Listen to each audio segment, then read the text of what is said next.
Ladies and gentlemen, start your sledgehammers. We are ready for Weekend Tournament 69 European. Up front, Apooche, your top seed.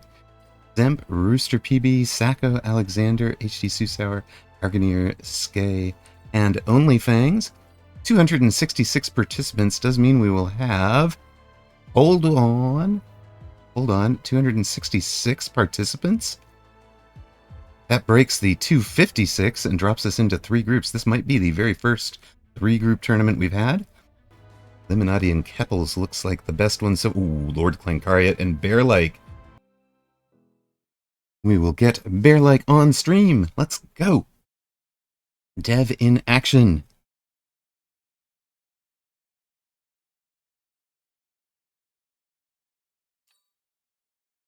Welcome to round 1, Weekend Tournament European number 69.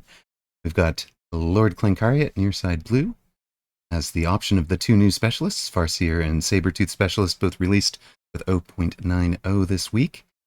And Bearlike, the developer, host of the Play Mechabellum channel, far side red, has Rhino, Giant Specialist, Elite Specialist, couple of other things going, but Lordkleinkariet, Sabertooth Specialist, I love this. I think it's such a strong starting pack right now with Stormcaller and Arclight. Bearlike took the Elite Specialist, far side, with Stangs and Marksman. Is running the Assault Mode Marksman with Shooting Squad. That might be a direction for an Elite Specialist Marksman to go.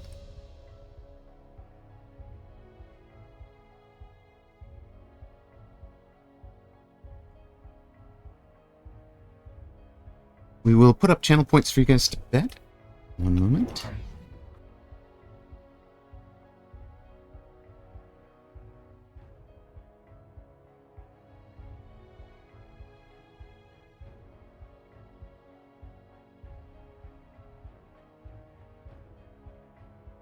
You have 5 minutes to get that in, if that's your cup of tea. For Lordkleinkariet, he's got the Storm's Vertical, and added 2 crawlers behind towers. Pretty standard formation. I like the Arclights outside. He's kind of ready for anything. And the Storm's Vertical inside, basically poised for a rush, because a lot of players would play the Elite Specialist with a pair of crawlers and 2 Mustangs. And, you know, potentially if he knows this, Assault Mode on the bar, might have come out aggressive with it. Might have been right up on the line. Bearlike choosing to play it from deep. And, you know, I'm always frustrated when I come out deep and find out that opponent is, or come out in this defensive formation type. And opponent comes out super deep with fast units. Like, wait a minute, I am not. This was not what I'm supposed to. This wasn't. I was ready for you to attack me. What are you doing back there? Nice. Mr. Dead says, drinking Tito's and watching Amaroq. What counters Farseer spam? You can anti-missile them. It's tough to do. Would be my first thinking. They don't do enough damage to take down a war factory.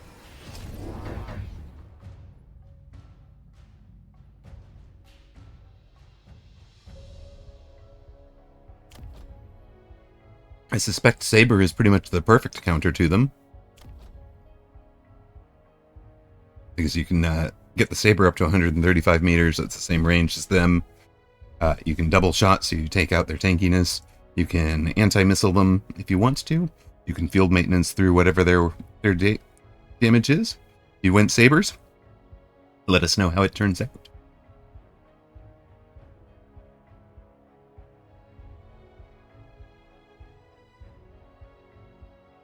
Lordkleinkariet also went Sabers.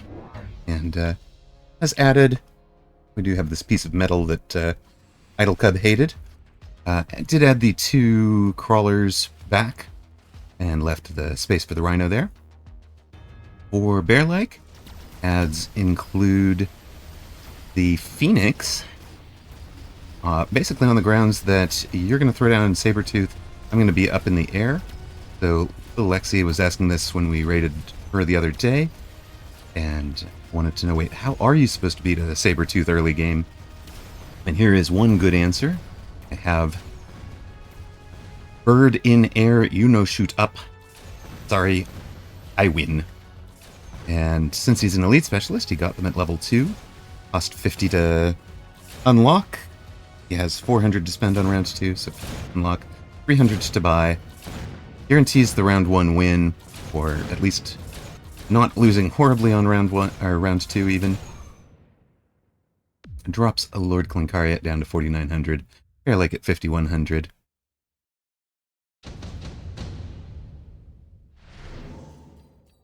They get the unit reinforcement for round 3. Melter and Fort available if you wanted Giants. Triple Rhino if you want to be a mini Rhinos player. If you were in aggro, that might be very nice. And of course, 1 level 3 Wasp available. Lordkleinkariet takes the Melter.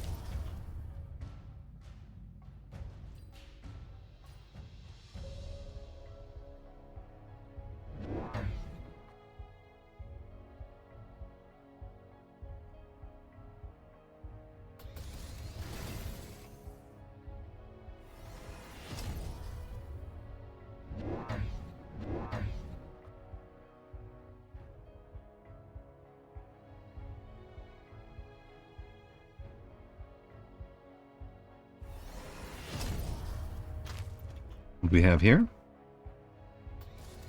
Bearlike has taken the Rhinos, unlocked Cell, and sold one of them.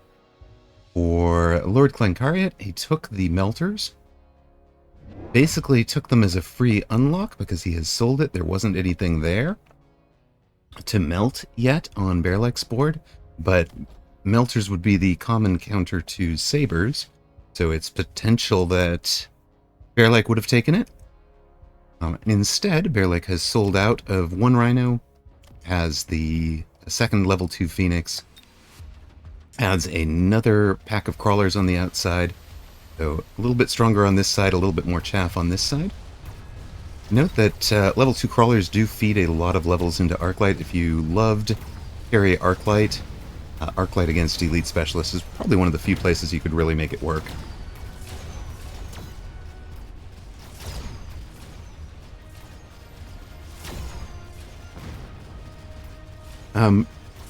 Lordkleinkariet added a couple, well, a singleton marksman it looks like, who is barely going to live long enough to take out one side's Phoenix, does not live long enough to take out the other side's Phoenix, and in fact left this one alive with just a couple of hit points. So Bearlike wins again, 300 hit points damage to the bar. Lordkleinkariet at 4,600, got Bearlike at 5,100. Round 4. Assault Fort. If you're ever in an aggro position, this can be really, really good. I think it's also probably excellent with Farseer. Throw down the plus range, and then this thing has no downside anymore. Similar with Fortified Arclight, right? You could give it the 10 of the 15 range back. Wasp Swarm, alright. We need to mention that this looks much more like a nuke than like rapid cooling. Rapid cooling. Or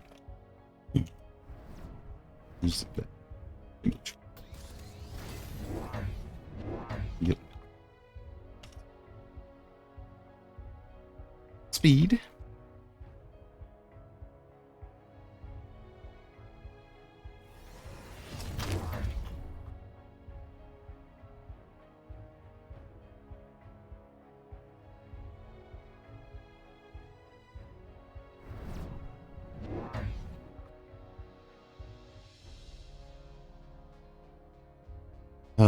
What do we have now? What have I missed? What have I missed while typing up bug reports? Sabertooth with range for Lordkleinkariet, and he adds 1 in the middle for the 2 Rhinos that were together. Also, defense in depth drops a pair of missiles. 1 up front to slow the Rhinos, assuming kind of that there would be a mobile beacon, right? Or that they'll just split and go their own separate ways. Has a second one back to potentially help win the Wasp v Wasp. Bearlike skipped the Wasp. so no Wasp call in. Bearlike was more likely to take the Wasps because Bearlike is the one who had the Mustangs. Protecting against the Mustangs, Bearlike threw down the pair of protecting against the Wasp call in, Bearlike threw down the pair of level 2 Mustangs Central. He's got 4 Mustangs on the board. Took range for them because he had 800 to spend. Had them already unlocked, so he had 100 left after that.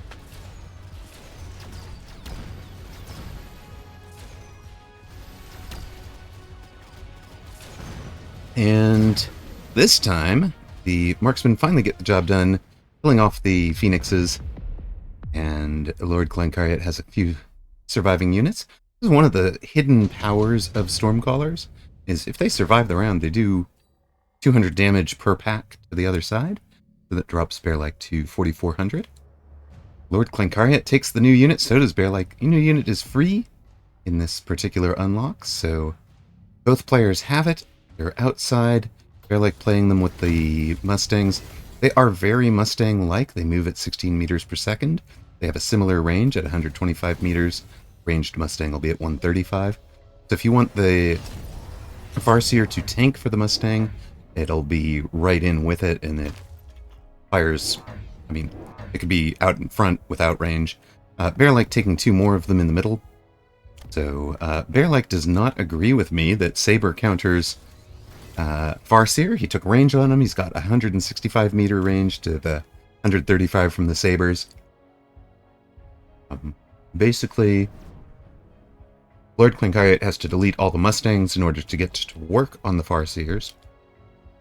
And Bearlike, I think this positioning is much better. To think of them as Mustang equivalent. Note that Lordkleinkariet also took them. Both players at this stage are using them as long-range, mobile, rapid artillery platforms. The shoot and scoot style that has worked in Ukraine.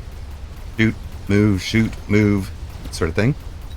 They fire super rapid. They're firing a lot fewer missiles, but they fire much more frequently. And as you can see, they fire both air and ground. That's kind of solved Lordkleinkariet's Phoenix problem for a minute or two. Now you get into side by side, and well, maybe we were right. The Farseers did delete 2 of the 3 Sabertooths on the board, but bought enough time that Lordkleinkariet's backline was able to finish them off. We'll see how this goes.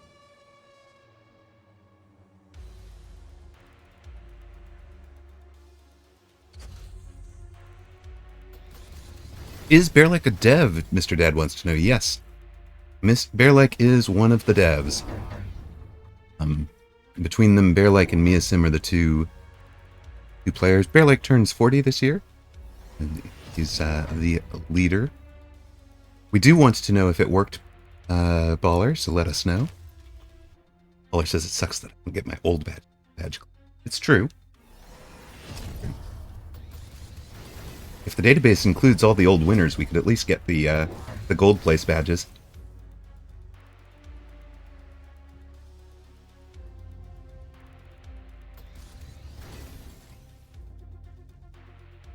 Retroactively? Blue's like, please stop with a new game every day. I can't keep up with all the change. Just stick with one game. I mean, Alright, here is a missile interceptor on the Farseers from Bearlike's side, since Lordkleinkariet had Stormcallers at one point. That was kind of making sense. It's also a counter to these Farseers. The Mustangs are working really well as kind of shorter range chaff clear. We can see how effective the Farseer anti-missile is being. And I might swap back into that for this mirror. After watching that, Bearlike drops Lordkleinkariet down to 2,300. Bearlike on a solid 3,200. Very quick pick for smoke for Lordkleinkariet. You can see he's very worried about it also. He throws down They're going to be 4 bubbles. Yep, 1, 2, 3, 4. Before doing anything else. So this is, if you see a spell, play around a spell, especially late game when they can go super powerful. They can just be devastating if you haven't properly shielded. Bearlike basically read where the shields were going to be. And honestly, this is a bit of a mistake, right? The line of engagement for Lordkleinkariet's units matters way more than starting positions. So this deep back corner of it probably doesn't matter. But he may have done it intentionally to block the Vulcan. If it's not intentional, it's a mistake, and they should have been closer to the front lines. If not, they should be deeper. Holy, we have GGs, so this goes very badly wrong for somebody this round. Huh.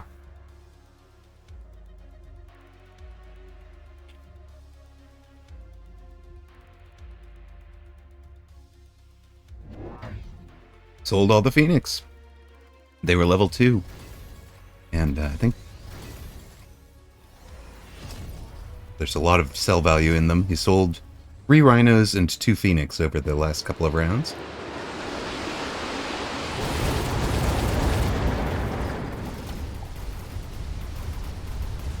Selling out of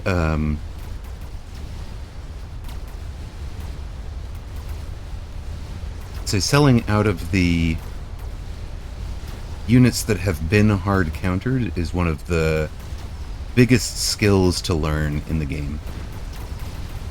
And correct use of the sell button. Really, really big. Turn your old units into new units and or techs.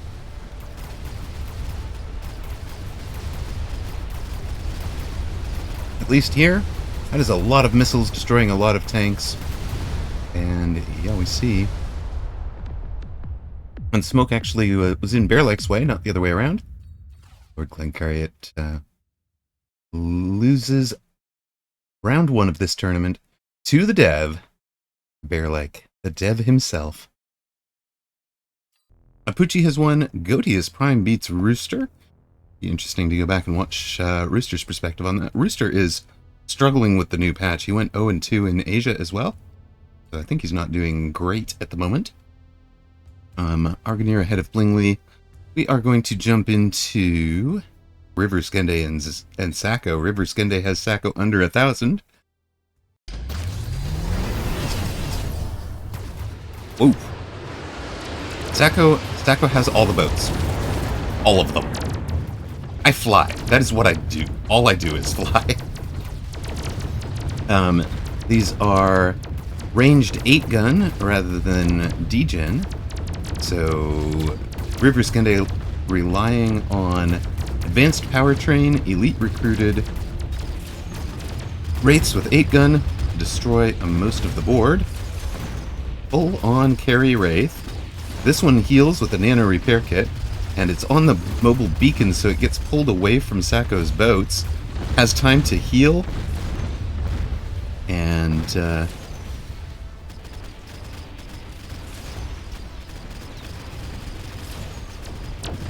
spoiler alert, this game has also ended in real life. Of course, we're 90 seconds behind because of the spectator delay. That's so that people can't cheat during tournaments, of course. You want to ensure that people are unable to gain an unfair competitive advantage. In round 8, River Skende dropped Sacco down to 944.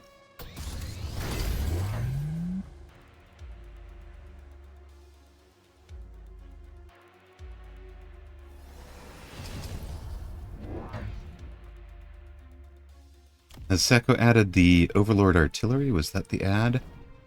Let's see all the forts with bubbles. Bubble, by the way, is a really good answer to Wraith. And also got similar mobile beacon from River Skende. Did get to take care of the boat on the flank, and then these guys get up and involved in the rest of the fight with people recruiting anti-air marksmen. They will do some damage, but there wasn't enough chaff clear over here. So some crawlers punching through, tanking these single target damage dealers. And the big level 3 healing overlord able to survive. Sacco wins in round 1. River Skende gave him a great fight. Well done, well done. Sacco, of course, one of the legends, streamer, and one of the all-time greats of the game, I think. Well done. Sacco through to round 2. Puts us through to round 2. There's still a match ongoing, but we'll just sum up what we have. Apooche over Refn. Godius Prime over Rooster. Alexander beats Fishmob. Blingley over Argoneer. So 2 upsets there. Very nice. It was a tough game. The Stangs were causing massive problems. Yes, indeed. But well done to pull that one out. Only Fangs beats Hackerman, beats Fury. Math is Might had a great run. Came second in Asia this morning, but lost out to Flix. You can tell he surrendered. When you have these numbers, you've got, that's the current score. These, of course, are the record for the player. Score label should be over a little bit, I think, but should be record, score, outcome. What else do we have? Coin beats Sentry of the Fruit Bat. Momaro lost out to K. Bragg beats Miasim, so this is the other developer to know. Probably the highest MMR of the devs. Eliminati against Keppels. Eliminati the winner here. Fun Police beat Professor Shadoff. ICD with the win over Fresh Pro. We saw Bearlike beat Lordkleinkariet. That was a fun match.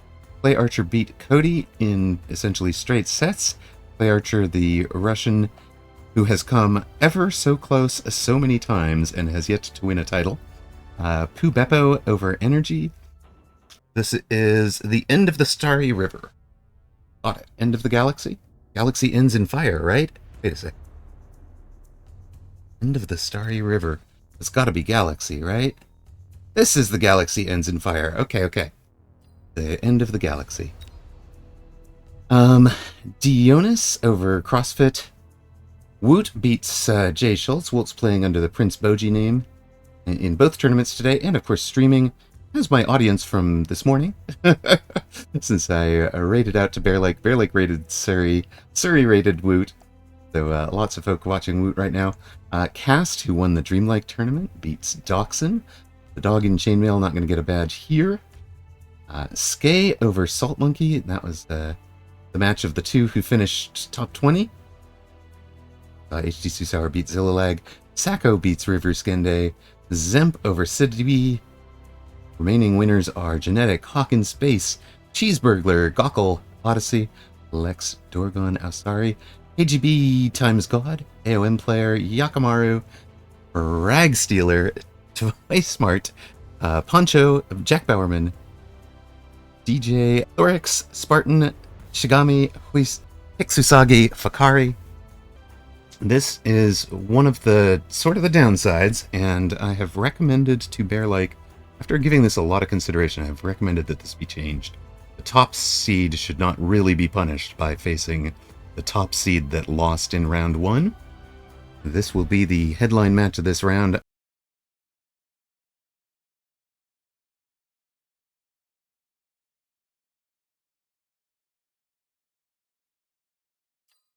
Welcome to round 2 of Weekend Tournament European number 69. First European tournament badge on the line. Rooster has already dropped a match in round 1, so he will not be the champion here. The Sabertooth, Arclight, and Storm start for Rooster really strong with Sabertooth Specialist right now. Apooche takes Fortified Specialist, extra hit points for Tarantula and Crawler. Badges go down a long way, so he can definitely get a badge, and Icevaunt says, I'm not sure how many people want the Game Top 20 badge, though. I mean, like, look, at some point, I got into the top 25 is going to be a pretty major achievement when we've got enough players. Game top 25 in the top group.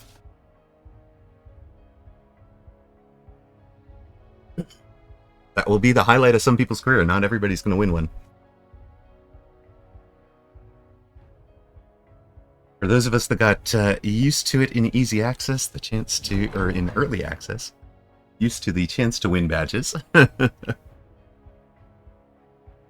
Ravon says, I'm surprised they're putting Tarantula so far forward. Well, Apooche, we've kind of sat down and studied this. We did a Teaching Tuesdays on the Tarantula aggro, and this is certainly a good way to play them. You've got some fast chaff, and you've got what we would call the early chaff and then the early mid chaff. There's still room for 2 more layers of them.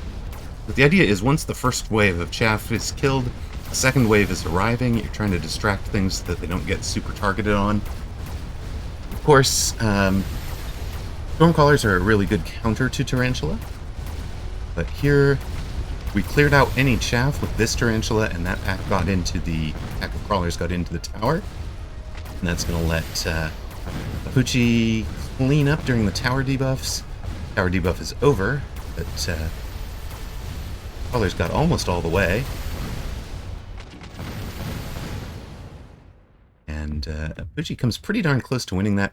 Down to 4,100 hit points. Roosters at 5,100.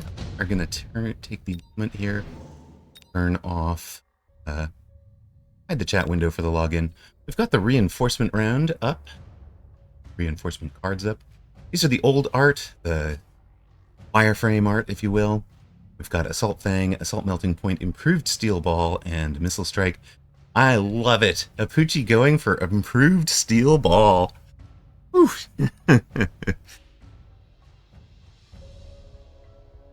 Welcome, welcome, Zach. How are you today? Zach says he has a fun replay for us, so looking forward to that. Apooche took the Improved Steel Ball. Rooster took the Missile Strike. He's going to use it to drop the crawlers, but not the outside ones. These ones he's going to counter. These were the heroes of round 1. He's going to counter those with an Arclight, and instead take out the late arriving half on that side. Drops the Sabertooth. I think the Saber with a insta-lock on the Tarantula is a great choice. Phoenix behind is unfortunate for Apooche. This is just, I mean, it's the sort of the predictable place. It's the spot. We studied it. You're basically going to be looking to put a marksman 10 to 20 meters behind the Tarantula, or a Phoenix 10 to 20 meters behind the Tarantula. And of course it goes down. Here is the mid-late chaff. So we're going to have like 4 layers of chaff crawlers. This round, of course, with the Missile Strike, we lost the crawlers that might have gotten into this Sabertooth. Rooster's just going to handle that pretty easily. Apooche from 4,100 drops to 3056. Zach, of course, one of the first winners of a top 10 badge. He took a top 10 in Asia. Very nicely done, my friend.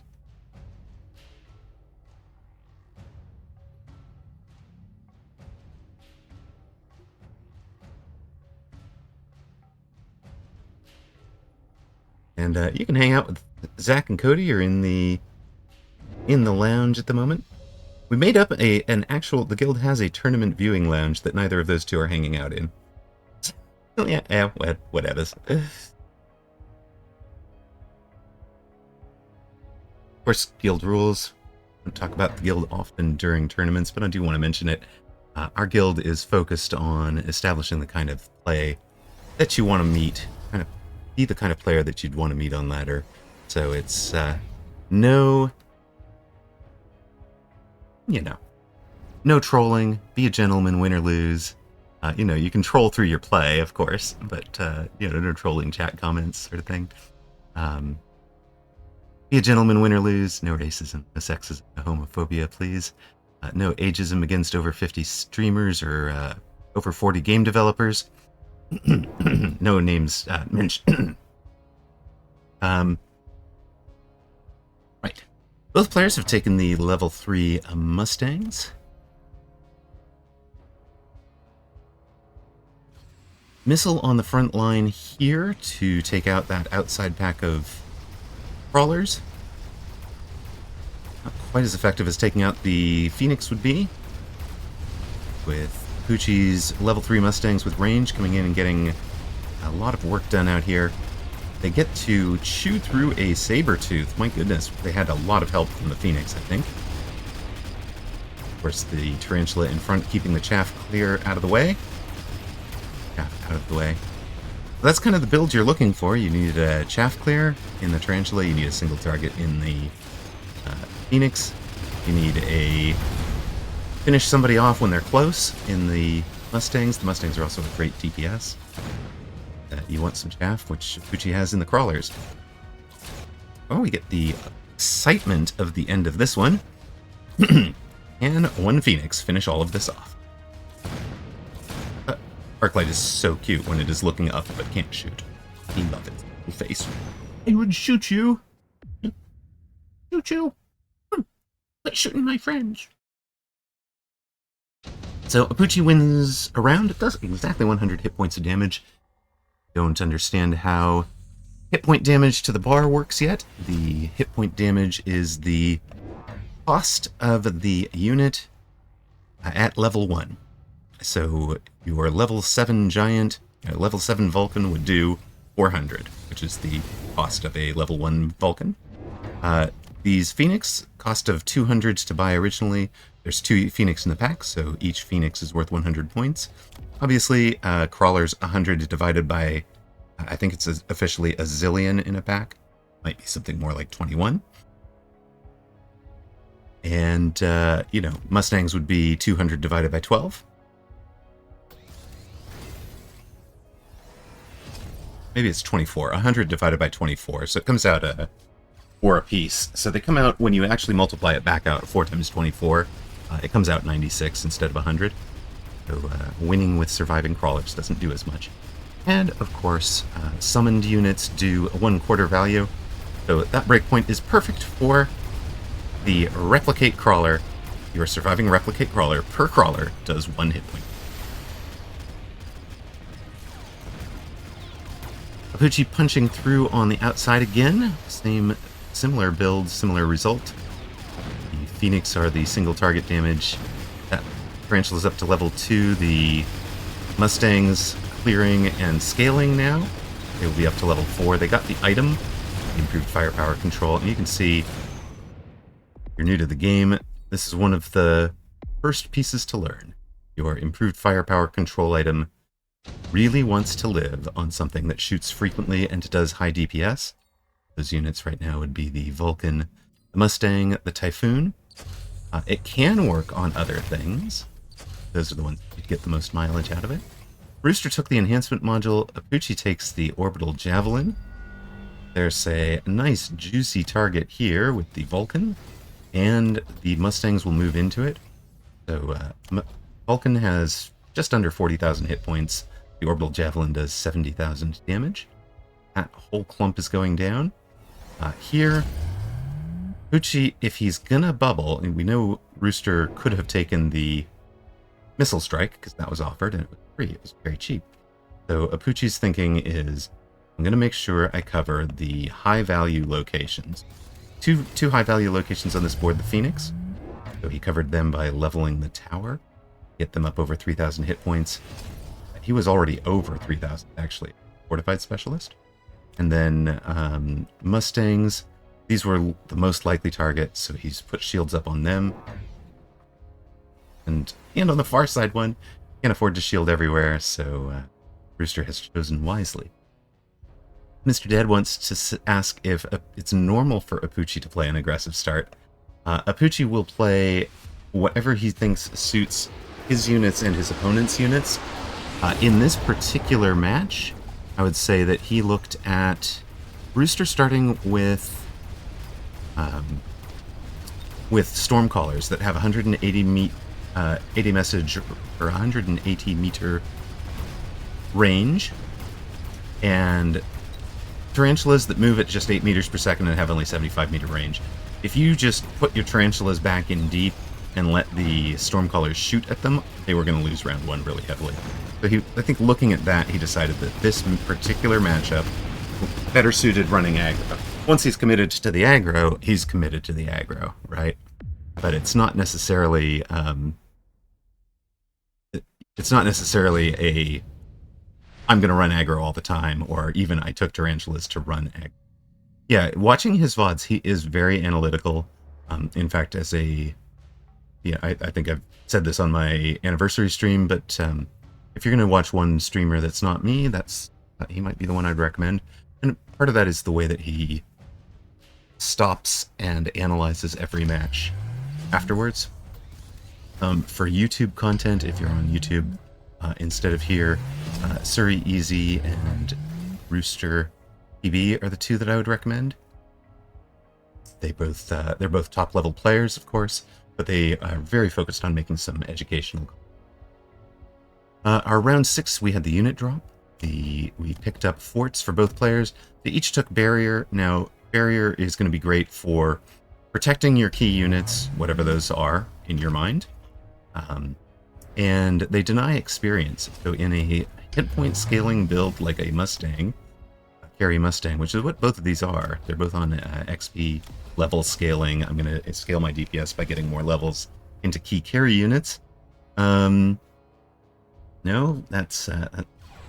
want to make sure that they're wasting their shots on barriers, because you don't get any experience for shooting a barrier. Also, these big splash radius pieces, they're just shooting barrier over and over. They're not even killing the... You can see these crawlers lived to run through it.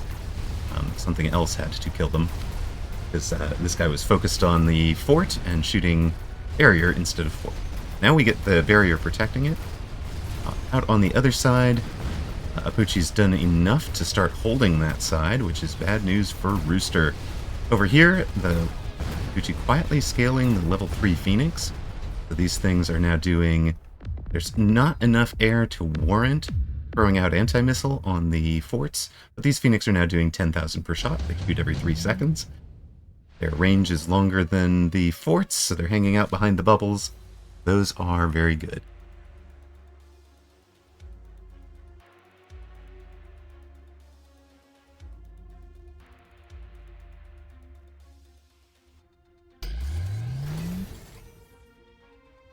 Do you like the Fang production ability on Fort? What that one's designed for is providing some chaff in the mid to late game, where you wind up in somebody's trying to kill your Fort's melting points. What you want is super late arriving chaff. The Fang production is good. We can see that Apooche is not running it. He's running something a lot closer to a carry Fort build. Double shot, range enhancement, and launcher overload. So he's even given up on anti-air on the Fort. I'm going to solve my aerial problems with other techs. You think Revon says Fangs on Forts are actually more useful for the bursts? Certainly could be. Of course, against Melting Point, you get the crawler production if you're in Fang production, right? Crawler production is kind of the answer to that. Oh, you think on the four-player free-for-all? Yeah. And now we're into a fort battle. Classic fort battle. But what we're getting here is Apooche's forts have the double shot. They are punching through the barriers much more quickly. You can see how quickly that is. The level 2 fort over here. Just deleting giants, right? It's fun to watch. This is one of my favorite things about Mechabellum. To me, I mean, I'm a fan of big stompy robots and explosions, and Mechabellum delivers these big stompy robots. One of the coolest feelings to me was at this. I'm just starting. I hadn't run into somebody playing Carry Fort yet. They threw down the Carry Fort build and beat me with it. Right? Like some big stompy robots blowing me up from range. I had no idea how to handle it. And It just felt epic. I'm like, I can't even be mad I just lost to this. This thing just feels so epic. It's so cool. Love it.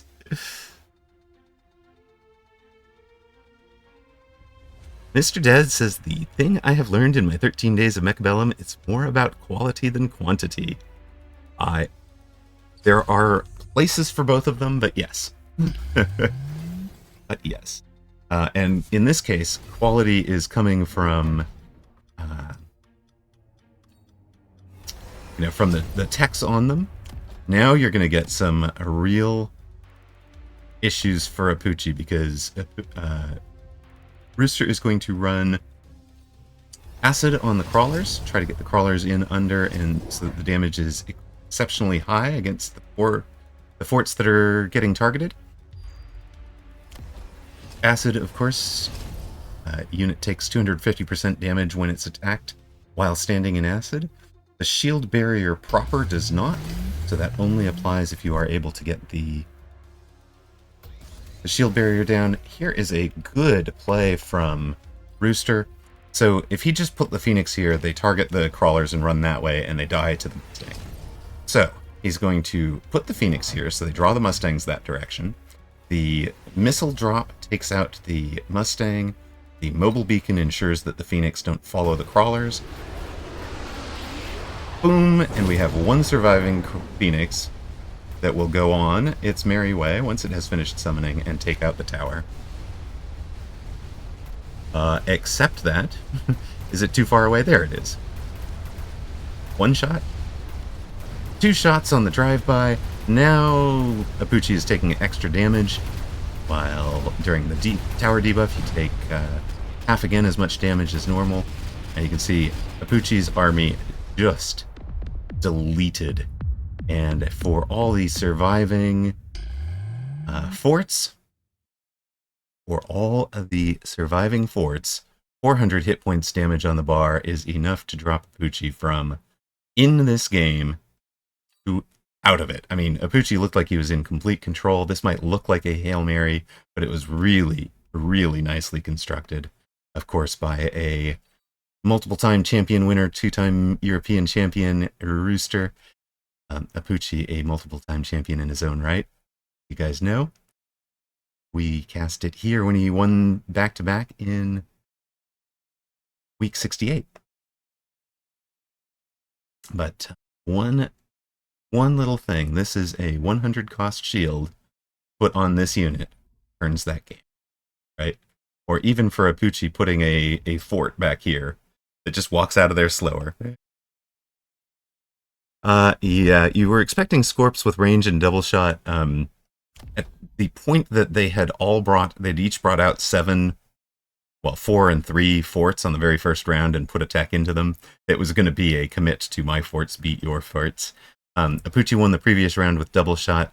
Rooster's answer to that was more expensive, two techs, but launcher overload, reducing the interval by 50% and cutting 20 meters off the range. But then he took range enhancements. His forts were up to 135 meter range and shooting every 0.9 seconds, so twice every 1.8.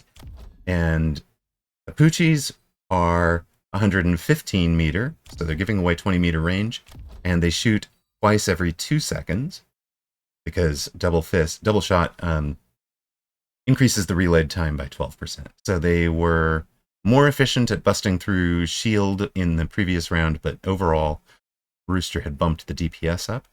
More expensive way to do it, but bumped the DPS up, and that helped. He's winning the range war, he's winning the DPS war, and he gets the corner. That's why that round turned so heavily against Bojji.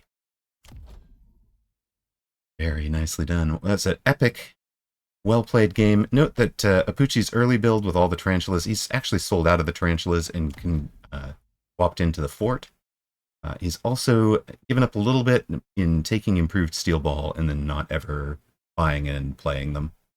But improved steel ball did ensure that steel ball couldn't drop, and Apooche knew that throughout the game. So that's might be part of what brought him to the fort decision, that critical round where these units drop. Nicely played, Rooster, and this is one of the very cool parts of the Mechabellum community ethic.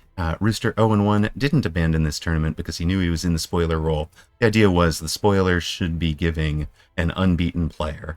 Spoiler being the 0-1 player who's forced, when we had an odd number of players, we had 90 participants, we dropped to 45, so we had an odd number.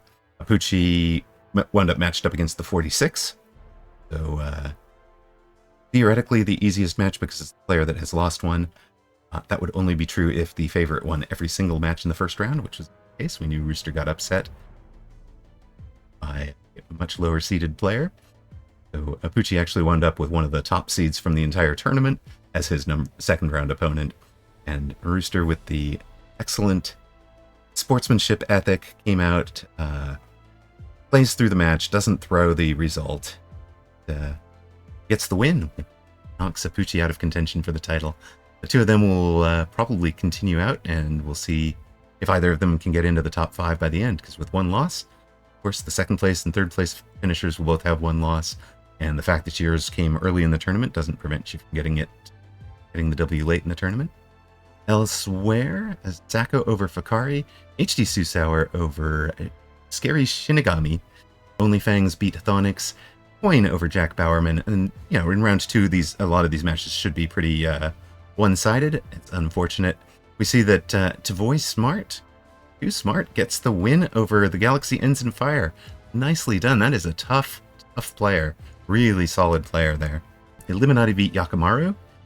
So Yakimaru, as he said earlier, so this was the first time I have come up against Eliminati. He's a good player for sure. Yes, he is. A very good player. Also does stream sometimes, and is a prominent member of the German Guild. He's going to be highlighting the team Jer Force 1 from the German Guild that will be in the Triple Threat Tricksters tournament that Codifly is running. It's a great little tournament. Teams of 3 playing A1 and a 2v2 simultaneously, and then rotating through the group so that each of you is teamed with one of your partners once and has to play the solo. A fun little format.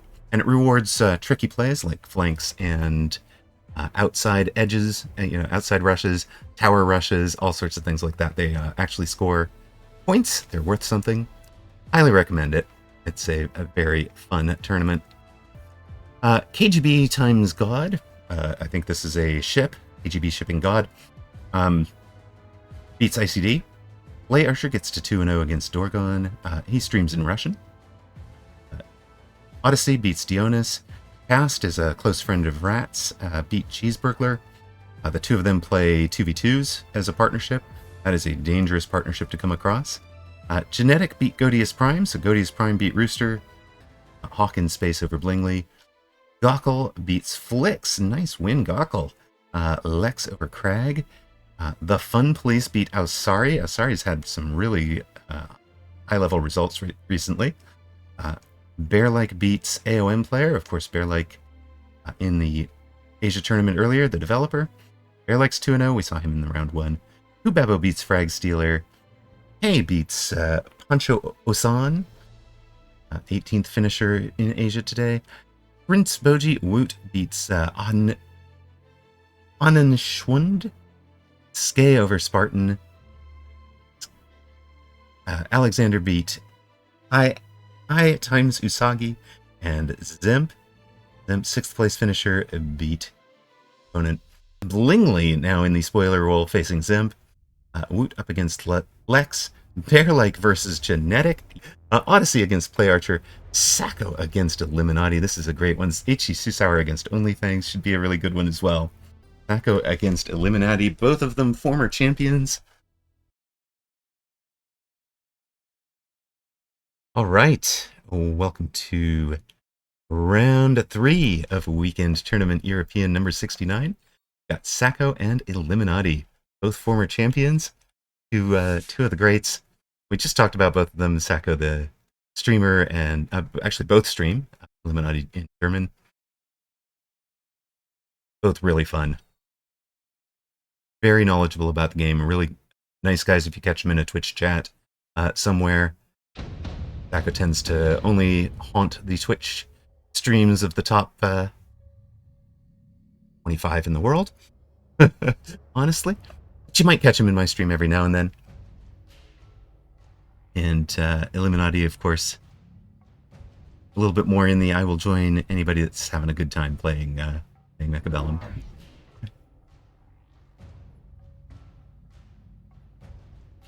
Sacco on the left side, coming out aggro with an aerial specialist, tarantula, and crawler start. One crawler on the far side to try and make sure that this tower isn't just a quick gift. Eliminati, quick supply specialist, with thought about putting the steel balls on the back line. I was thinking about putting them up front. Happens to have them straight opposite the tarantulas, with a crawler back here. Now, we've talked about this. If you're going to throw down steel ball aggro on round 1, a key element of it is having the chaff clear.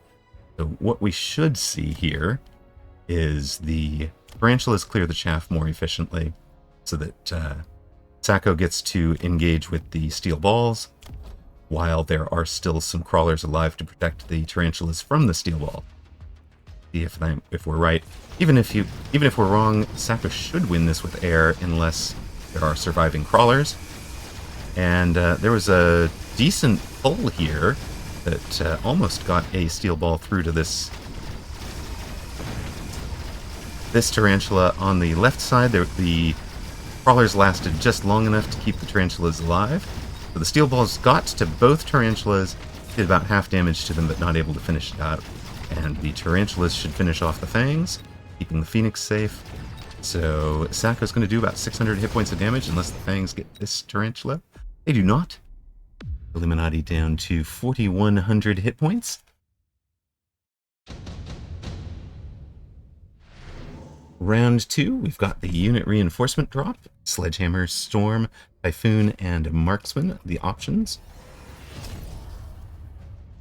And we were a little bit late getting it out, so I'm going to give you 2 minutes to get the channel point predictions in. See that Eliminati has taken the Sledgehammers. Sacco takes plenty of time thinking about it. I'm not going to rush it. I'm going to think about it, analyze it in detail. Eliminati took Sledge, but then adds the Wasps. So part of what he's thinking there is the Typhoon isn't super likely as Sacco's pick, because he's already got chaff clear in the tarantula. So if Eliminati thinks he's not going with Typhoons, then he's going to bring them out. Obviously, if Sacco took the Typhoons, this would be devastating L for Eliminati, because the Typhoon's so strong against Eliminati. For the Wasps have aerial specialization. They'll be able to help deal with the Phoenix, and they'd also be able to counter other Wasps. Tried to bring out Wasps against them. He's got full carry, ground spec, ranged enhancement, aerial spec, and elite marksman. We were just talking about that earlier, where a lot of people are running a running shield at this point.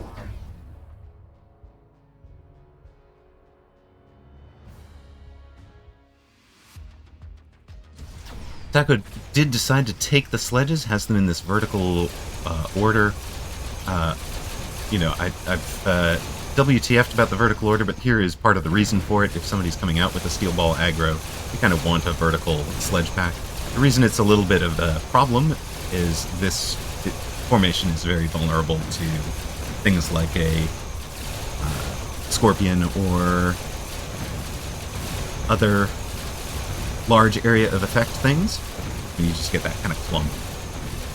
Here, goodness, the tanks are tanking.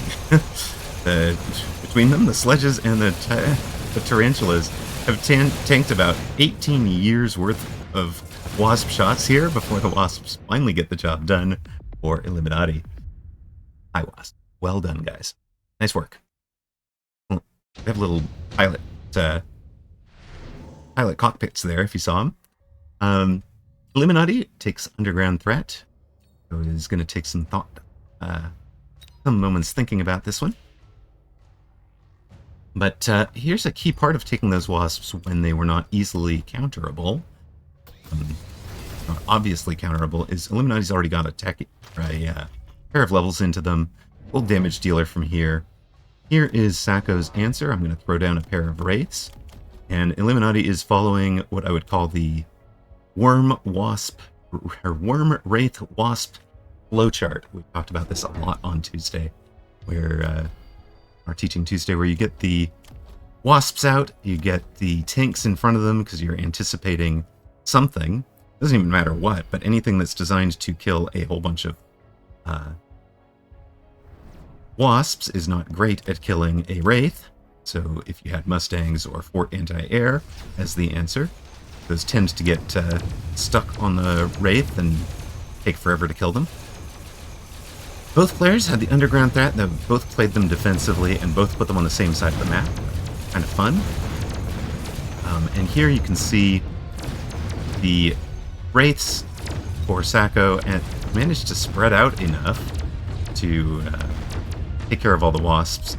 Sacco's Phoenix, that round one choice that seems almost throwaway. Remember how valuable those were for Apooche. They were the second damage dealer for him in that game. These Phoenix are critical for taking out that Wraith, and then also our Sacco's gold damage dealer right now. Nano Repair Kit. Of course, if you don't understand what I'm talking about, gold damage, we're talking about these little badges down at the bottom. So this is how much they've done lifetime in the battle, how much they've done in the round just completed, and this is how many kills they've gotten. So Eliminati answer to the Wraiths is double tech. I'm going to double down on these guys. I took the Nano Repair Kit, so my Wraith can heal. If I need to sell out of the Wraith to go into a different, for example, a Giant later, I'll sell out of it and I'll put the Nano Repair on the Giant. But for right now, ranged anti-air Wasps should outrange and be able to shoot the Wraiths. Of course, Sacco has also taken range. His Wraiths have a 95-meter range. Same as, well, Eliminati's Wraith has a 55-meter range, so it's going to be out in front. But the Wasps have a 90-meter range, but they're going to have plus 30 against air targets. They should start shooting the Wraiths from much further out. They'll do almost twice as much damage. And, yeah, it's not going to go well for the Sacco Wraiths. One of them down already. Second one locked onto. Have punched through. Actually, this one got a lot done. Left only a couple of Wraiths alive, Wasps alive. This Wraith with the Nano Repair able to tank through the level 1 Wasps and get the kill, and now it has leveled. Of course, levels are going to speed up the healing, because the healing is based on the percentage of hit points. So, 4.5% of 16,000 might not be that much. Yeah, get this thing up to level 3 or 4, and 4.5% of 64,000, now you're talking. Round reinforcement drops. We get Scorpions from Sacco. We got a level 2 Melter from Eliminati. So the melting point straight opposite the Nano Repair Wraith. We're going to make sure this thing does not get any further by... if you remember the way last round went, the Wasps on both fronts were spending a lot of time working on crawlers. Crawlers had gotten into things. Obviously, if you're looking at a Wraith as being your problem, you're thinking about a single target damage dealer. So Sacco goes ahead and hits Replicate on his crawlers. I'm going to make more crawlers, cause you lots of problems, especially in little things like the head here, or if there were a flank, you try to flank crawler down here, something like that. Hello, I'm going to turn myself into more crawlers. Eliminati thought about keeping that for a long time, using the Melter as the answer. Eventually sells out of it and buys one more Wasp for the back corner. Got all of the approaches covered. There's not going to be a Rooster flank Phoenix coming in to get a tower. This thing was also there to prevent that. But we're just going to add more Wasp and trust that that gets the job done here. And added 2 more Wraiths. So Wraiths that are not getting shot by the Phoenix, in theory. So what actually happened is Phoenix split and shot 2 of them. Ouch. I don't think that's how that one went when Eliminati drew it up on the board.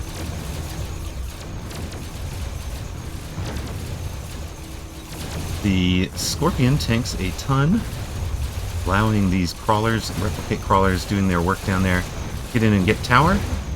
During the debuff, the Wasps are doing next to nothing.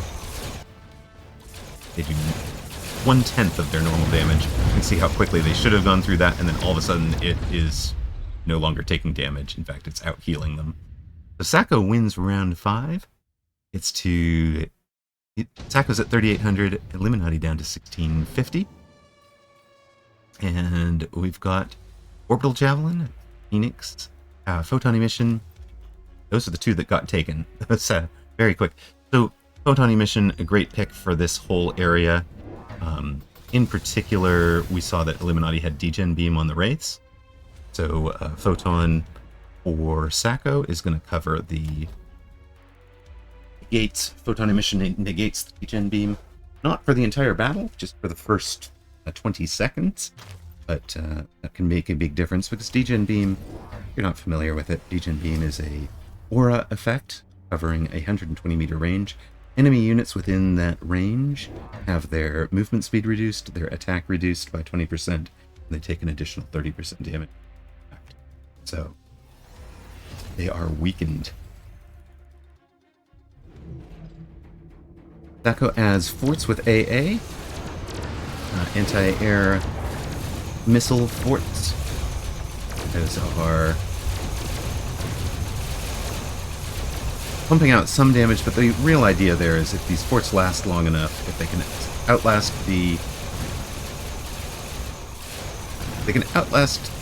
that, thank you, the Wraiths, they will be able to launch anti-air and into the right up into the Wasps.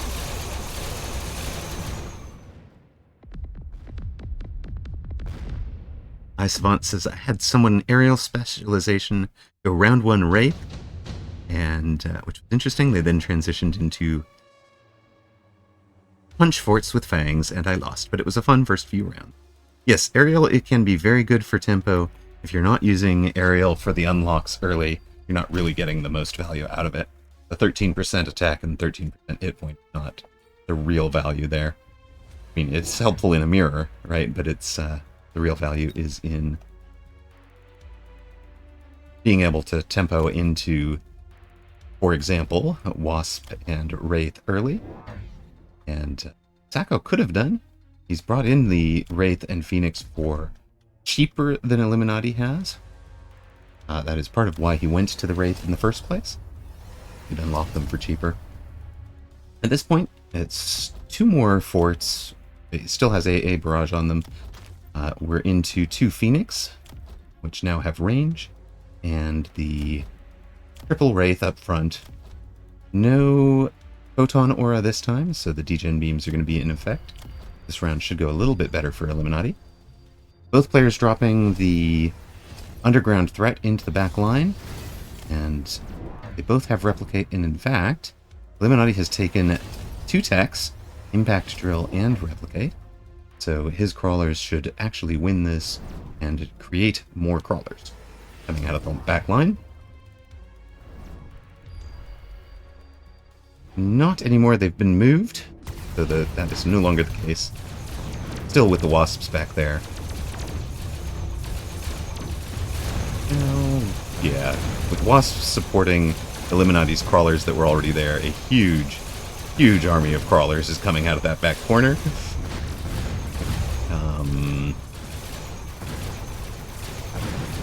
This side, where the original pack of underground threat crawlers from Eliminati's side were, you just rushed over here and hit tower. Now you're getting leveling, scaling Wasps, things hitting towers. Yeah, I said it was going to go better for Eliminati. I think it went better. So Sacco down to 2139, Eliminati to 1655. Does Replicate give more crawlers off the tower? I don't think so, but it does spawn more crawlers the more unit, the higher the value of the unit that is spawned off of. So if you can somehow get Replicate crawlers If you replicate off of a war factory, you get a ludicrous number of crawlers. Depending on people's estimates, I have heard that estimated at between 60 and 78. Which one it really is left as an exercise for the viewer. Figure out a way to do that one accurately, and let us know.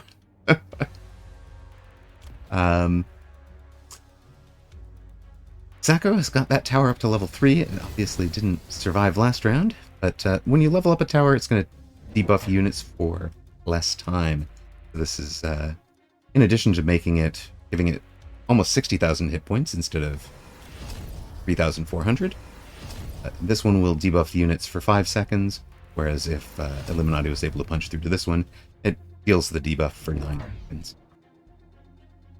On the board, remember Eliminati had unlocked the melters much earlier on that drop, brings the melting point back out, gives it the amp core that was available. For Sacco, he took the the steel ball production last time. He takes it again this time.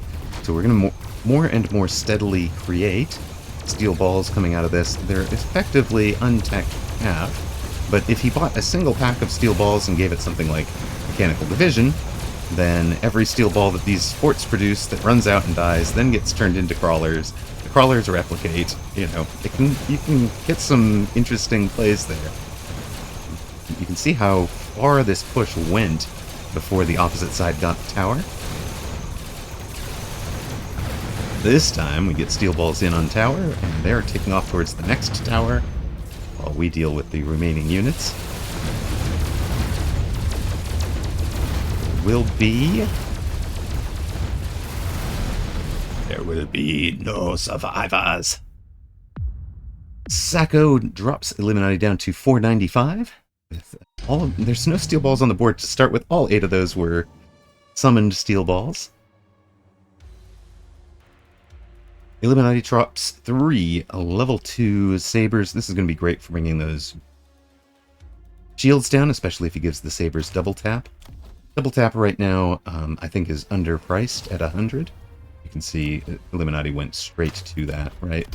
Had the exact same thought I did. Ka-chunk, ka-chunk. If he can position it perfectly, he could actually splash damage to hit both shields. If he could get that position perfectly here, it would involve selling this crawler, and he had a better thing to sell than trying the perfect precision play. Sacco took the sandworm. We have a sandworm on the flank. I think that is primarily to pull unit and aggro. So, hey, hello, a wild kiddo has appeared as part of our anniversary celebrations. We have been putting up a big thank you screen, kiddo, that has you front and center, bottom and center. I'm not sure. I'll show it to you between matches. Kiddo has agreed to be the channel artist. So we are hoping to add a whole bunch more emojis for you guys out of Kiddo's brain, and a couple of other things we're going to try to add. Kiddo, the art talent in the family skipped exactly 1 generation. Kiddo is, a quarter of my age and 4 times more talented than I am as an artist, at least. On the board, more forts, and more of the same. For Sacco, that poor melter getting overwhelmed. The double tap sabers, not enough to throw down against them. We get a late delay before Sacco's victory is confirmed. There we go. GG's, well played by both of them. Sacco victorious left to right. Started out with that aggro, just doubled down on it. Great work. GG's, fun defense. I really liked the Wasp play. You can see he went to ground specialization eventually. That was the we have the mods, VIP sponsors, and of course the real star kiddo. On our tournament, Bearlike is 3-0.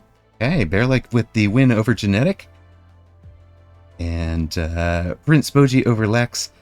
Dzemp beats the spoiler Blingly.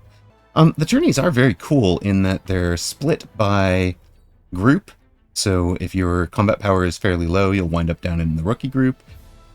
This is the first time we've had a 3-group tournament. It's been big enough. So it's really exciting to us, I think. So there will be an intermediate group for the medium combat powers, and advanced with the high players. Soja, yes. They are split by combat power, not MMR, which is a little unfortunate. First round of the tourney, the top half of the table are pitted against each other, and the bottom half of the table were pitted against each other.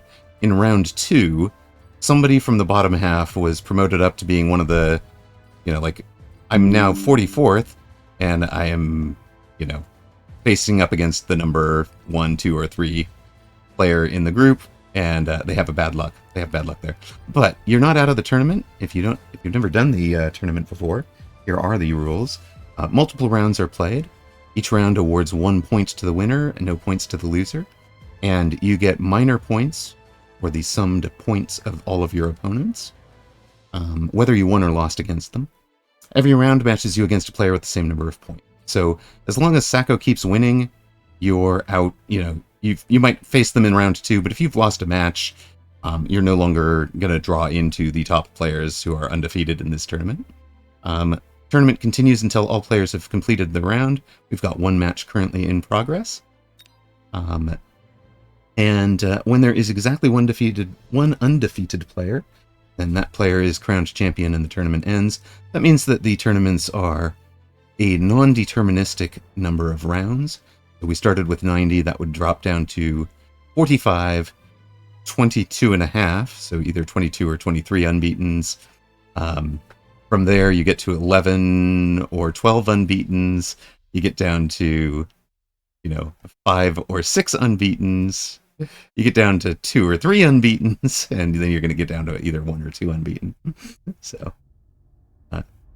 if there were 2 unbeaten, there would be 1 more round. There would be a 7th round. Otherwise, the tournament ends at 6. That's kind of interesting. Around the group, right? Let's finish that out. PlayArcher beat Odyssey. Sacco over Eliminati, as you saw here. HD Susauer beat OnlyFangs, two of the greats, both former champions there. Coin, who was 23rd in Asia this morning. Medals here telling your places much further down the table are new. Very cool. Alexander beats Coin. Alexander, very strong player. This is Cyrillic. Don't recognize it. The Fun Police beat KGB Ship's God. Like this. Like this. Sometimes you come on stream like that. It is true. Mm-hmm. Cast beat Goggle. Hawkins Space beat Ubepo. And Skay over to Vue Smart.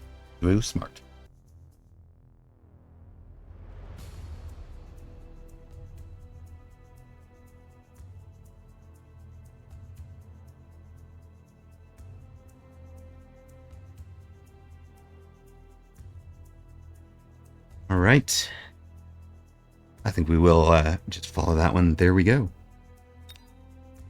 That you'd recognize by name, because we were all playing. We weren't good enough to be up in the top group. We're not, not facing the top group. We're facing each other. We kind of start to remember, like, oh, this guy had my number last time. Or this is what he did last time. It's kind of cool. Welcome to round 4 of Weekend Tournament European number 69. PlayArcher against Sacco. PlayArcher has come so close to tournament championship so many times. Was beaten by SteelSane in semis or finals in something like 3 or 4 out of a fairly short group when he was playing at his peak. SteelSane just happens to be also Russian. They're 2 of the Russian streamers. And SteelSane had his number at the time. So unfortunate for PlayArcher. Sacco, of course, former Twitch streamer, will stream occasionally, doesn't stream as much as he used to, but will be around. I definitely recommend checking him out at least once. He's fun, but he's really focusing on getting better and not just streaming at the moment. Sacco's coming out aggro with a supply specialist build, so plus 50 supplies per round.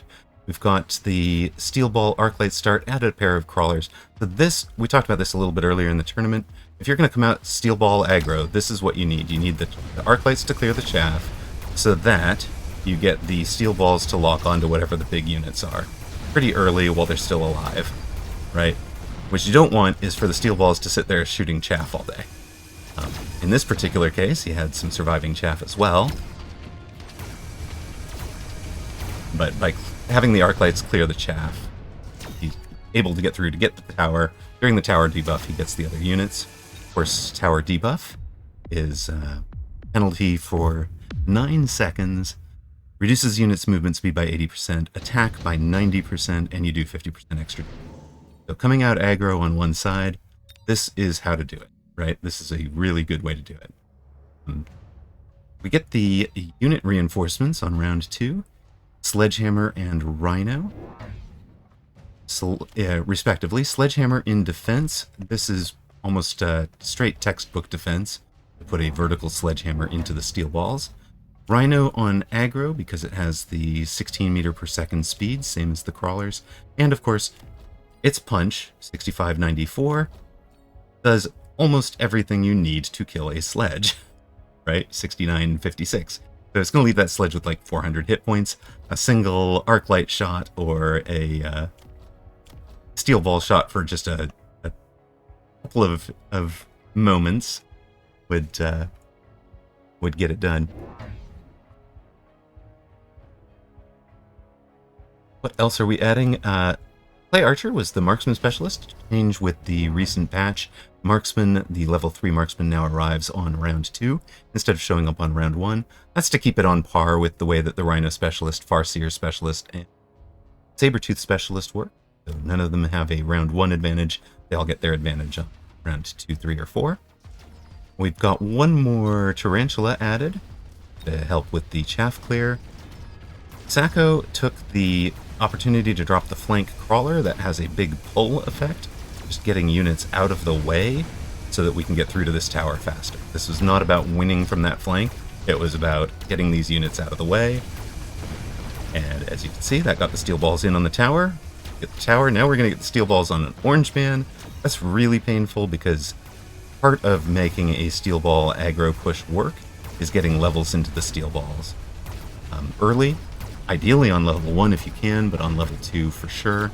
And farming experience, the way experience works is level 1 marksman, you kill it, it's worth 100 points to the unit that actually dealt the final blow, and 100 points spread across every unit that contributed damage to it, no matter how much or little it did. So 200 experience per 1 level for a marksman. It's actually experience divided by number of units in the pack. So a 24 pack of crawlers, each crawler is worth 4 experience. But as you go up in levels, it is 2 times level minus 1 times the original cost. So level 1 is a 100 cost unit, delivers 100 experience to the kill, 100% experience to contributors. A level 2 unit delivers a 300 cost, or 300 experience points. Okay? 300 experience points to the killer, 300 experience points to the contributors. The level 5 is dealing out 500, so it was enough experience that we have leveled both packs of steel balls. So this attack from Sacco is now getting very dangerous. He's also added the traditional other unit to it, which is the Mustang. Mustangs have the same 16 meter per second attack or movement speed as the steel balls do. So that's why they're part of that attack. Note that the very new Farseer unit also has that speed. That'll be a really good add to this kind of. For PlayArcher, the defense included a flank overlord with a haste module. So, surprise! So you have a flank overlord. Good luck, sir. partly that was to ensure that it would that he would get the tower before Sacco got to tower, but then also Sacco didn't have a ton of anti-air on the board. Was very focused on the ground game. He'd added the Mustangs this round, but that wasn't a big part of his comp. It's the gold skin on the Overlord, by the way. Really pretty. You can get skins out of the game's store, either for points that you can accrue in the store just by clicking the button there, or you can buy yourself a mini item, what do you call those? Microtransaction to get yourself some store points. Thing you just absolutely have to have. So, at very least, PlayArcher's flank Overlord drew a response. In this case, it's going to be the improved firepower control Mustangs. I mean, if Sacco was playing this exquisitely ideally, the haste Mustangs would be here and the itemized ones would be here, but really it's not going to matter. The reason for that is because the haste module grants a couple of meters per second. You can see these guys are actually faster than these steel balls. These guys are a bit too slow. PlayArcher, instead of hitting this unprotected flank this time, he's dropped the Rhino, sold and bought a different Overlord to play defense. This Overlord is supposed to answer the steel balls and the Rhino. Overlord is the canonical answer, especially Overlord with Overlord artillery, kind of the canonical answer to steel ball aggro push. And you can see why, even though it's gone down to the Mustangs eventually, it has bought enough time with units stuck in the oil to successfully defend, right? So how you counter a unit? Pick something that can't be shot, either by range, by targeting. So your steel balls cannot shoot air units. Excellent. Also, my air unit outranges all of my ground units, so you're all going to be targeting the ground units anyways. Also, you had the advantage of having the Rhino Assault with the power debuff out here, so that made this go much quicker. He's tried the same thing. He took the Rhino Assault, and he's putting it on the other corner this time. Sacco, one of Sacco's defenses has always been leveling towers, so a pair of... It puts the 2 towers up to level 2 so that your Rhino Assault, if you're going to do it, at least I'm slowing you down a bit, and I'm debuffed for 7 seconds instead of 9 seconds. Sacco is dropping his Rhino in the back corner and has some crawlers there. Now his Rhino will land on and smush his crawlers. This is by design for Sacco. He's kind of using the Rhino crawl in to buy time for the crawlers to be summoned in, and the marksman, level 2 marksman over here, is going to be shooting level 1 crawlers. But you will see he will actually Goomba stomp his own units here. Bump. Sorry guys. Bump. Head crawlers in the back corner. And the Rhino had taken a few points of tournament here. Well, yes, Soja, you are smurfing badly. 2100 MMR Soja is in the rookie group of this tournament due to the way that the tournament seedings are going, and says, I have round 4. I've made main round 4 for a total of 4 MMR gain. And he says, I'm not smurfing, it's my main account. Okay, to be fair, you have gained a lot of combat power playing the other game modes, and you took a while off, right? Your main account does not have the combat power that the other accounts do. Sacco gets through, gets right side tower, mobile beaconed around the oil. That was key last round. And got this tower. Once he had the tower debuff, he worked. So one of Sacco's real strengths, I think one of the big skills in the game, one is knowing what units to sell. When a unit is countered, sell out of it. So, and then the other one is using mobile beacons, using placement, using redeploy to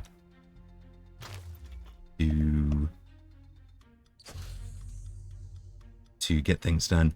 I think I can announce that Bearlike told me he is actually planning on dropping combat power as a seeding for tournaments and using MMR there. He's kind of heard us. One of the first things that I said is, yeah, so Epic Mouse Gaming, for example, is a classic where he's playing a ton of 4-player free-for-all, so he has really high combat power, and then doesn't have the MMR to make sense. The seeding by combat power kind of made sense. To do by, you know, a bit more by MMR for seeding. It made sense when there was only one player free for all, or one player. There wasn't 2-player or 4-player free for all. And originally combat power was designed to be an MMR equivalent, where it was awarding initial. Yeah, the design goal there was to make sure that new players weren't matched up against experienced players, and that if you were winning at enough of a rate to have a top MMR, your combat power would get to the top of it. If you're not winning at the rate to get to the, you're not winning at the right rate, your combat power would cap at something like, mine, for example, has historically been about 10,000 combat power below the top MMR, right? But they aren't the same, Soja. It was a design goal, right? It was as a design goal thing, it was intentional to try and have people matched a bit by this kind of like spin of combat power and MMR. It didn't work out. The community demanded MMR. Bearlike added it, but the tournament system predates. So I do understand that tournament system is, I presume, I can't speak for them for sure, but I presume it is the focus of 1.0 release, which would be really, really cool.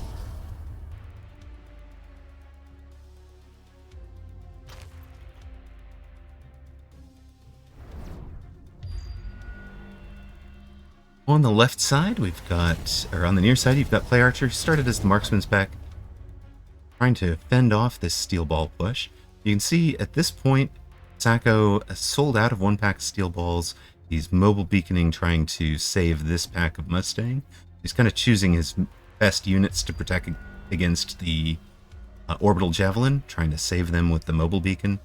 He's also using high mobility to ensure that this dodge works, get them out of the way, move them over. Now the javelin hits, it would have kind of missed most of where those were. Unfortunately, it's a whole bunch of other units. His hit this Scorpion. Ooh, that's a very nice question. How do we get a star? There is a subscriber star, indeed. So those are the folk who are currently a subscriber or have been gifted a sub. There was a big... when we had our anniversary stream on yesterday, in fact, there was a big gifting subscriptions push from a number of folk. Really appreciate you guys that have given out a ton of gift subscriptions to Toast94, Blue Feral, Just Nash XYZ. You guys are epic. Also add Ocelotus Gaming, who, if this was showing the top 4, would also be showing us in that.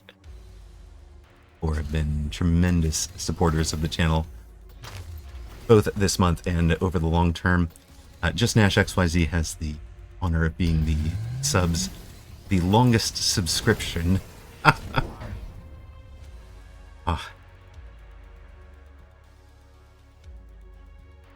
Alright, welcome back to those of you that saw ads. Sorry about that, Epic Mouse Gaming. I did answer. I was going to answer that, yes, the stars are subscribers, and you can get one with your Amazon Prime subscription. You've got one free sub. If you're an Amazon Prime member, you have, well, if you're gifting 40 odd in a month, you are certainly a VIP on the channel. That's why the big old pink gem next to Toast's logo. And big thank yous to Toast, Blue, Just Nash XY, and gifted a whole bunch of subs yesterday in a drive. Also just in general over the time. Watching car ad, thinking, Does fire or missile beat Mazda? I think both, presumably, although I hope never to find out the answer, since that is actually what is in the drive. Oil is back up for PlayArcher. This is a key to stopping an aggro push. Get units out to slow them down. This is a really clever answer from Sacco. He knew that PlayArcher had the Rhino call-in. He mobile beaconed his level 2 Rhino back into the back line to play defense with these two missiles to stop it if it weren't in this exact smack center. A really clever play playing around what he knew PlayArcher had coming. It also, incidentally, kept those guys out of the firing range of the ranged double-shot Scorpions that are currently deleting forts. One of the ways to prevent Scorpions from getting, demolishing your fort, Sabertooth, War Factory, or whatever, is to have late arriving crawlers that are distracting them. Sacco achieved that with partly with this mobile beacon, partly with the drill crawlers back here. Important thing to note there, these drill crawlers. Drill crawler at the same level and same tower healths, right? So both players here have the 2 on tower health. So at the same level and same tower health, impact drill crawler beats replicate crawler and costs you 50 less than the replicate. At very least, it forces him to now get up to 400, to spend 400 to start replicating off of your crawlers. Of course, at that point, you'd have to spend 450 to replicate off of his crawlers and get back to break even. Sacco beats PlayArcher. We said PlayArcher, a very, very good player, it's had the bad luck of falling short multiple times. Bearlike ran 11 Farseers to beat Beppo. We're going to jump into the Dzemp and Hawk in space match, but around the group, Prince Bojji, Woot, beat Too Smart. Sacco beats PlayArcher. Alexander over HD2 Sour. Cast beat the Fun Police. And Bearlike the Dev is 4-0 after beating the Spoiler. Mass Farseers is a thing, and Baller did not answer earlier. Baller asked what the counter is. We said try Saber, and he never answered us whether or not it worked. So I'm imagining the answer is it did not. So that's the interview question you want? You want the, ask him why he didn't choose panda-like? It is a very popular animal in China. Big news from California, by the way. The pandas are back in the San Diego Zoo. Deal with China being reached, and they returned sometime over this summer, I believe. So, very excited to get down to San Diego to see that. Yeah, it's the only deep. Only deep. The match we have joined, Dzemp, near side, a supply specialist with Top Supply. Top Supply got renamed to Super Supply Enhancement, so he's making plus 200 supply per round, and finished 6th in Asia this morning. Hawk in Space is the Marksman Specialist, Super Supply Enhancement, Advanced Aiming System, and Advanced Offensive Tactic. So he has all the range in the world, especially if he gives range from the Farseer. And, yeah. So he's making 150 supply per round.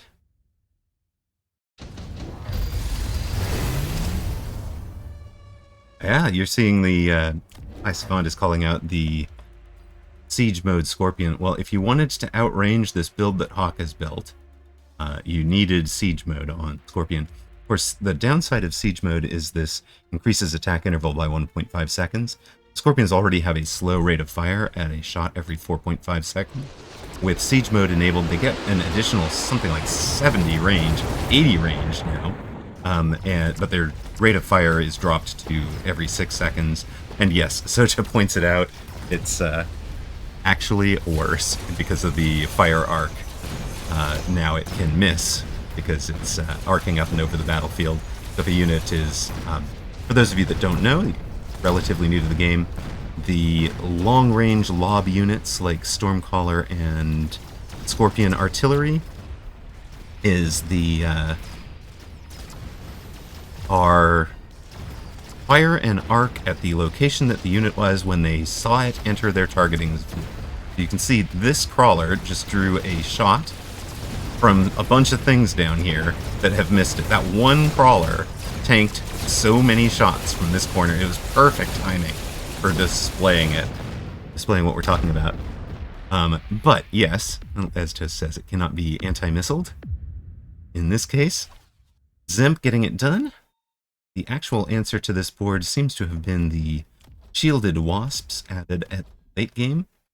Hawk in Space's anti-wasp defense over here is a beautiful board of fangs with a couple of mustangs, but it's just not enough to beat the late arriving wasps with shield. And Dzemp is through. Hawk in Space streaming as well. We've got six players left unbeaten, so our possible first ever medal winners for the European medal will be AFK Woot, Bearlike, the DreamHack Tournament Champion Cast, Dzemp, Sacco, and Alexander. Those are your 6. Maybe we take the Sacco Bearlike because we would be the only place to watch it. Let's do it. We'll take the Sacco Bearlike. We'll keep the story going here. And of course, that's what the channel's for, right? We want to answer your questions. Welcome to round 5 of Weekend Tournament European number 69, the one with the funny number. What is the best hangover ice cream flavor? Right. Sacco Nearside Blue, Bearlike, the developer Farside Red. Bearlike loves his Farseers. They're the new unit. One of the cool things about watching Bearlike play is that he will put out the new unit and kind of show either this is what we had in mind for it. So as I think it was Icevant said that he ran a 11 Farseer full-on carry build in the previous round. Like here's the new unit as a fun carry, but also showing some of the clever things that you can do with unique tech choices on, or with mobile beacons, that sort of fun thing. So he shows off a whole lot of things. Deathwalks is guessing mass Farseer. It is possible. As far as the best hangover ice cream flavor, I'm not typically drinking, so I can't speak to it as a hangover specific, but in my freezer selection, Kiddo loves their mango mochi, and I think they've also been doing churro flavored mochi, maybe cinnamonish. Sacco Nearside is a sledgehammer with crawlers and aerial specialist with sledgehammer and crawlers. He is not personally a sledgehammer. Please don't tell him I called him a sledgehammer. He's an aerial specialist, so he's unlocked the round 1 wasps. Part of this is looking at Bearlike's board and seeing there is no anti-air on it, and Bearlike's anti-air Bearlike might want to have the Farseer be his anti-air. He's not going to get it to round 3, so I might get 2 rounds out of these if he's not willing to invest in countering them this round. It's Sledge is an Australian insult? Oh dear. Thank you, Quack Attack. Right. Well, please, Sacco, I apologize. I did not mean to throw an obscure Australian accent at you. An obscure Australian insult at you. Goodness. This speaking thing is hard. Sacco skips extended range War Factory, improved Phoenix, improved Ranch, and advanced shield device were up. Bearlike took the advanced... Oh, wait. 2 sledge is 2 insult. It's a verb. Okay, got it.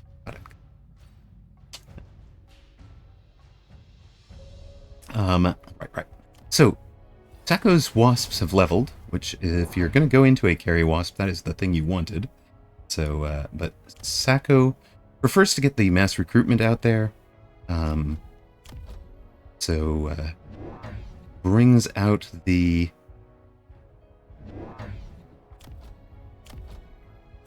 fangs up front so that you can't just missile out the sledges. Bearlike's answer to the wasps is his own wasp. He's running, this is kind of 201 meta right now, range, the aerial specialization and ground specialization, and then shield. For Sacco added an Amaroq sledge flank. I love it. Now we're talking. This is an old Amaroq special. I used to love putting a sledge down and along this board and just kind of extending this corner to create the salient attack on near side tower. If you're a military strategy fan, you'll know what a salient is. You kind of get somebody into an odd bulge shape. You can attack them from both sides where they can only reinforce themselves from one. The Battle of the Bulge is famous for that. Many salients over the course of military history you've studied. And Sacco exploits it for a round 2 win, especially by getting this pack of Mustangs straight down in. In Mechabellum terms, this pack of sledges served to draw in a way that opened through aggro, is what I mean. Brought a whole bunch of units over into that flank. Opened it up for this wasp to have a straight run at tower. That's part of this positioning. This Arclight is partly causing that. Bearlike could potentially fix it with their own pull out here, their own unit right up in front of the flank. Bearlike has his Farseer as the Farseer specialist. As his Farseer places a second one. His starting units, by the way, were the Arclights and Steel Balls. He added crawlers to it. Interesting that his Steel Ball positioning is almost what most people would consider a crawler chaff position. So he's kind of running his Steel Balls as chaff, but has them in whatever defense they need to go to. They're going to be in the way. He's also picked the Wasp Drop, which goes up on the back line here. Sacco took Redeploy, I believe, and redeployed his units over there, so it's not Jump Drive that he used to pick those up and move. He took the Redeploy item. Now, because his Wasps were facing forward, they had to turn around.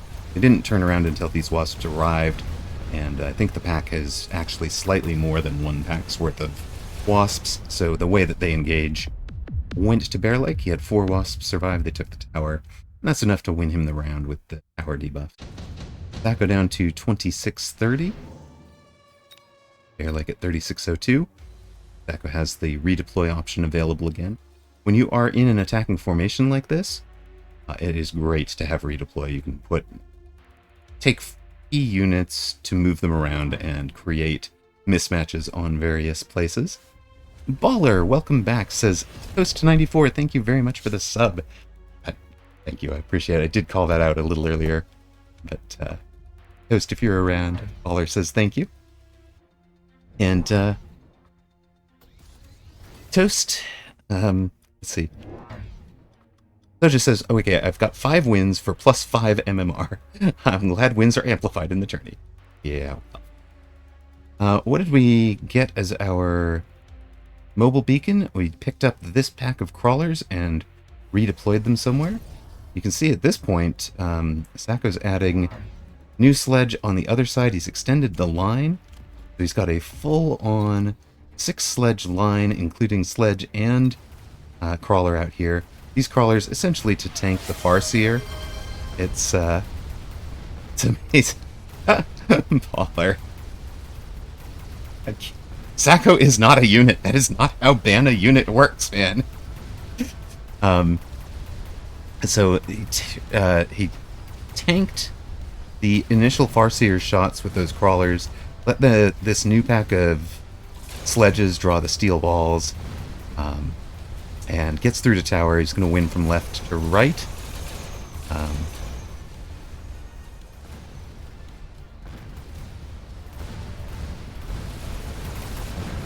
Llama Prob, I completely believe it is going to be a bit of a saber meta.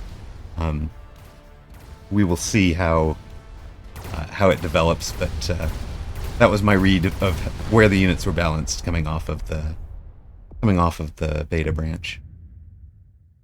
For those of you that don't know, we do get the opportunity to preview things that are coming live on channel. About once a month is we're part of the curator program. Paradox gave us kind of a little bit of behind-the-scenes access, conversations with Bearlike, some art assets, and the ability to have access to the beta test server, where they are putting the latest and greatest build pretty much on a daily basis.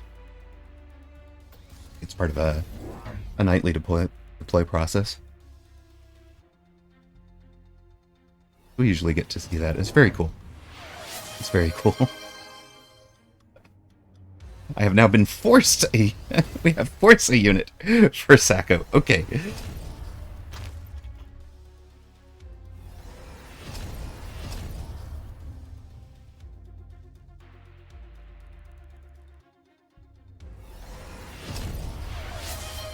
And somebody wants Sacco in the guild. Sacco, your presence is requested in the guild.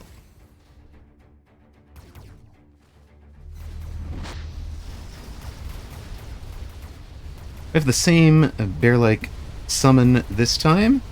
It does not go so well.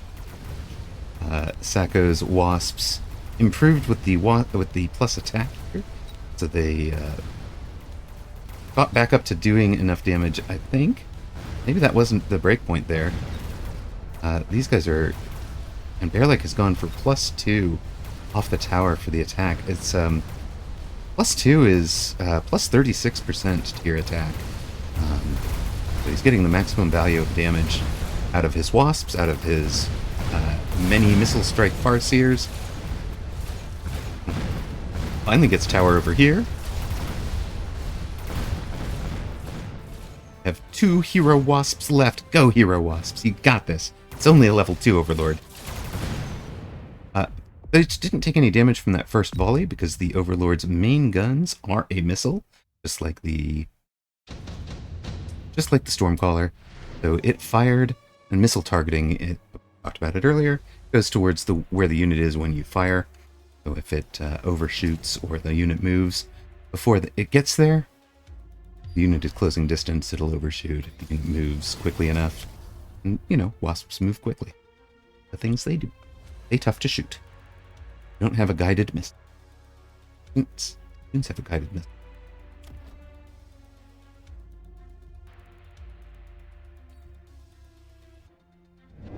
Stony, welcome, welcome. For those of you that don't know, I will plug it between matches, Stony. But for those of you that don't know, Stony and Clint Leetwood have put together the Dev Pro tournament, which will feature Sacco and Bearlike, no less. So we'll feature Sacco and Bearlike in at the Wednesday this week, right, Stony? Anything else you want to add about it?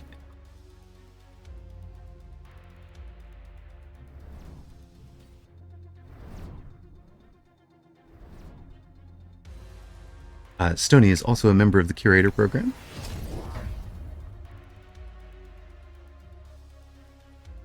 And Stony and Cleet have done some excellent analysis work together. It was really fun. I had a tournament which I had turned around and entered, and wound up with getting to watch Stony and Clint analysis of my game. It was like, oh yeah, this is me. He's fun.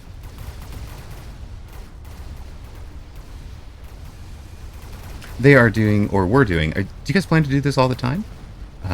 They were doing what I've been doing for the weekend tournaments with the midweek mini tournaments. So follow the top group, give commentary on it. You know, pick the most interesting match, follow the winners, you know, take the tournament final. Because making that a regular thing seemed like really cool coverage. Flank Farseer eventually got the tower during the tower debuffs. It kind of went nicely, but this time Sacco has 3 surviving Overlords. That will drop Bearlike down to 760.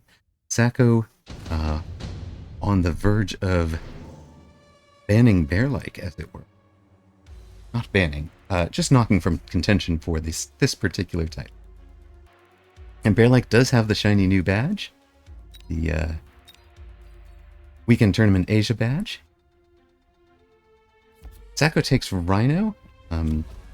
Sacco loved to play Rhino a bit back in the day, and one of his favorite things to do was he liked the Rhino blender, but he was also excellent at redeploy Rhino to just hit the front from anywhere, and it would be players' nightmares would be Mongst and Sacco having redeploy and just coming all over the board.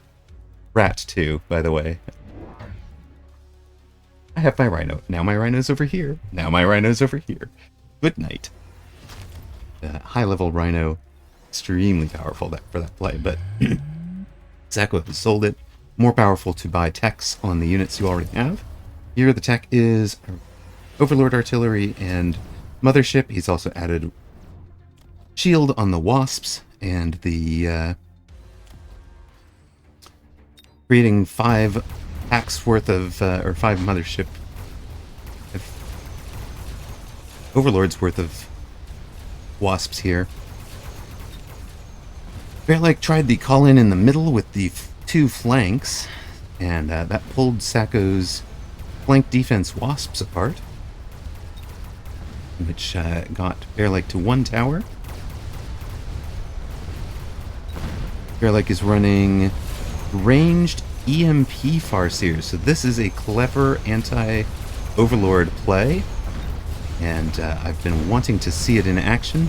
Get EMP on your Farseer targets both air and ground with those missiles, and turns off all the key techs for your Overlords. Good night, boat. That drops Sacco from solidly in control to 192 hit points. Farseer damage is epic. Yes, it is real. So this particular one, EMP, is very strong, and yeah, it's an EM with very large splash, right? Is what Stony is saying there in chat. Yeah, fine range at 125 meters. In this case, it's up to 165 meters, but it's the 8-meter splash that is really. I think this is the largest splash EM that you're going to get. Nobody else delivers splash. Yakamaru says 100 for EMP is kind of too cheap. I think it might be. You can see he's actually running. Bearlike has given up on the photon from them and is just running EMP as his tech there.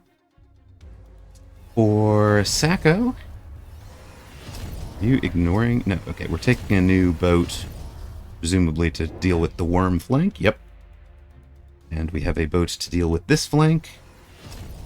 It is Bearlike also using the new, check this out, the new crawler tech, Loose Formation. So idea there is your crawlers follow a bird flock animation logic, so they don't bunch up with each other. They should be moving apart from each other, and then they target the next closest unit.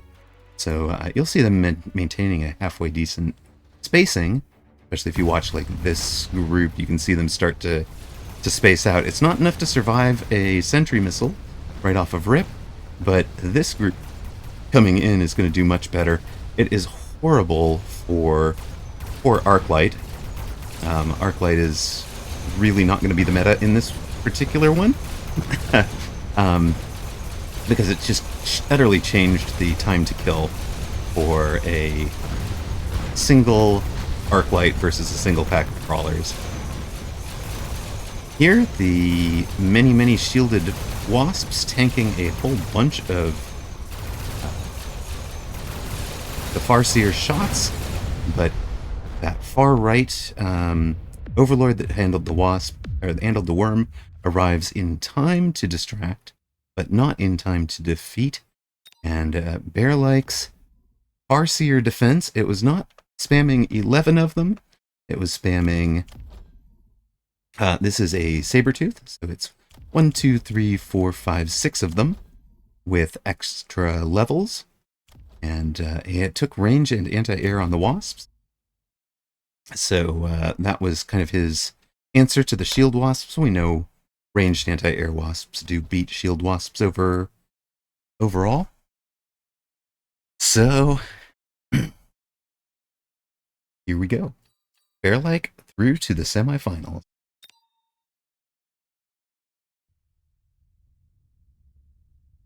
Woot, AFK Woot has beaten Alexander, and we have Cast versus Dzemp in the other one. The other quarterfinal over here. Now, that top match was really important for continuing, ensuring that the Sacco versus Bearlike was in fact a quarterfinal and not a semifinal. Had Woot lost that one, we would have been into... Suddenly, these are the semis, not the quarters. Near side, Cast, the DreamHack Tournament champion, aerial specialist, with 1,500 hit points. Looks like we have gone all over the board. We've got Degen Beam Wraiths in 3 places. We have some untech'd Phoenix, untech'd Steel Balls, and Anti-Air Fortress. Dzemp is not the aerial specialist, is the giant specialist. His giant of choice is a zillion overlords, making wasps. The wasps have shields, overlord with mothership, and overlord artillery. So this is very similar to the build that Sacco was running, but with a whole lot less sledges. Flank Wasp with the mobile beacon, very similar to what we saw Rooster using against Apooche in round 2, where this is one of the reasons you would run that deep Fang, or this Fang screen here, or the Fang screen here, is it protects against these late game flanks that you don't want to have to think about. You don't want to have to be on top of all the different possible angles. Just cover this with a Fang early on. Make sure this does not happen to you. Dzemp hitting Cast with it.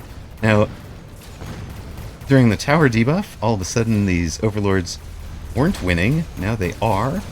The right side Phoenix are down. The only thing really left are the left side Phoenix. They are stuck on some shield wasps. And second tower debuff.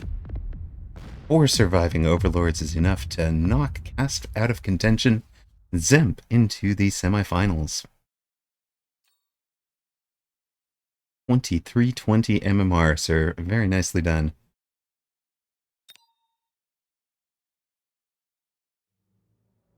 Alright. Our 3 remaining finalists are Prince Bojji, Dzemp, and Bearlike. As is our tradition, we are going to cast the match that could be the final in this tournament. So Bearlike is in the number 1 seed and will be facing Cast in the spoiler role. If you want to know how that goes, follow Cast's Twitch, which we will throw up over here. It's CastMB. Antnim, hello, hello. For somebody who got up at 4:40 in the morning to cast the Asia tournament, I'm doing pretty well. How are you? Welcome to round 6 of Weekend Tournament European number 69. We have Dzemp versus Prince Bojji. Of course, this match will be either the semifinal or final of this tournament, depending on the outcome of Bearlike versus Cast happening concurrently. There are 3 unbeaten. Bearlike is the only other unbeaten. If Bearlike beats Cast, this match will be the semifinal, and Bearlike will face the winner. If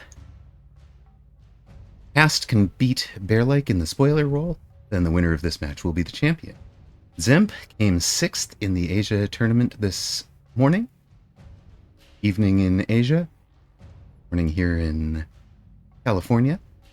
They are beautiful new badges, and it's not just badges. It is actually a full-on medals collection that you'll have. I don't have any, but you'll be able to go to collection medals. They will be permanent award, not temporary ones.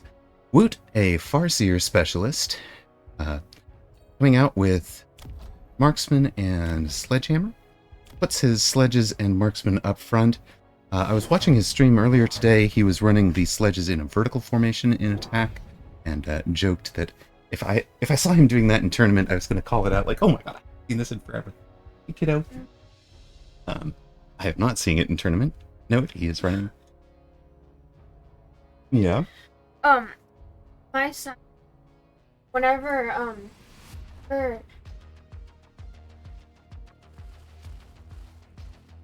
he's like, no, kiddos, don't do that, please. Come on, kiddos, don't do that. Oh dear. Funny how he says it, though. It's funny the way he says it. It's very nice.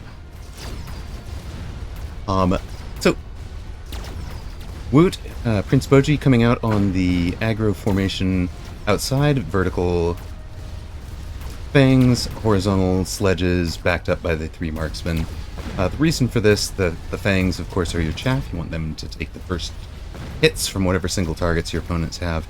But they have an advantage over crawlers in that you can throw down... you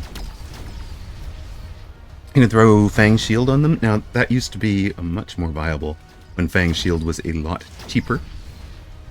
The Fang Shield at the moment in this meta is 500, so not a common add just to prevent somebody from throwing down sentry missiles. But late game, last round of a game, if your front line is, front line of chaff is 4 crawler packs, hey, 200 to missile that out can be game changing. And there's not much you can do to protect yourself. That's an advantage that this piece will have for Woot. We've got Mass-Produced Wraith, Assault Vulcan, Underground Threat, and Wasp Swarm all up. Antnim says, wait, I need to log in. Yeah, if you haven't logged in, we have new units. We have new specialists. Yeah, Farseer specialist. Rhino specialist is the same as it was. Rhino shows up on round 4. From that set of choices, with the Underground and the Wasp, Dzemp chose the Wasps. Prince Bojji chose the Underground Threat, so he'll take the Crawlers. Puts them defensively, right? So if you're in this attack formation, you've got to cover the possible attacks because you've left everything in the back open. One of the advantages that starting from Standard has is you're not so vulnerable to this. And in this case, he's taken Crawlers for both corners, Crawlers for the middle. Doesn't exactly cover the Wasp, but what you'll see is this was the right defense choice for him because the Wasps will target and follow the Crawlers for a long time.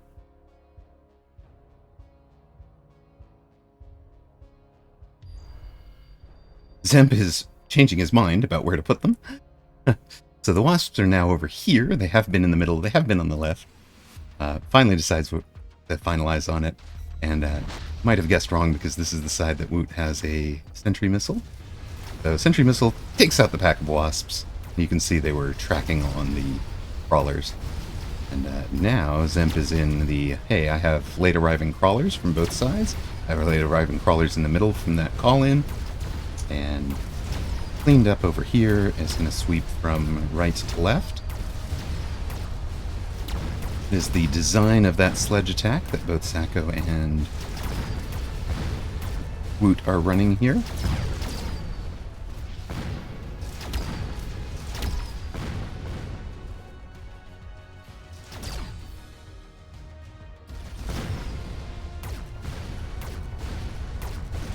You're getting home tomorrow, Epic Mouse? Very nice. Tomorrow I may just be playing and not streaming. Until my voice is going, it's been a long week.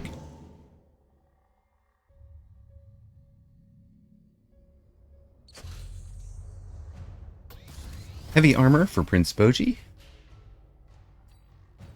We've got Absorption Module I love on any high DPS giant style unit. Crank up healing on yourself.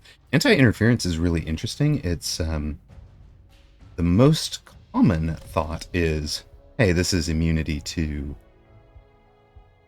building to hacker, but it's also actually immunity to the building debuff. So if you are in an asymmetrical push fight, the unit you're being in defense, that hacker defense unit can go on whatever is in the middle. So you lose this side. If you had a giant right here, it won't be fighting under debuff when the rest of your army might be. And as the attacker, whatever your outside units are, would be... You'd put that on the outside unit because it's the one that's going to kind of sweep around. It needs the most movement. You don't want to see it get slowed down. Both of them have leveled up the towers. For Woot, it'll be the weak side tower that gets to level 2. For Dzemp, it's the near side. They added some storms.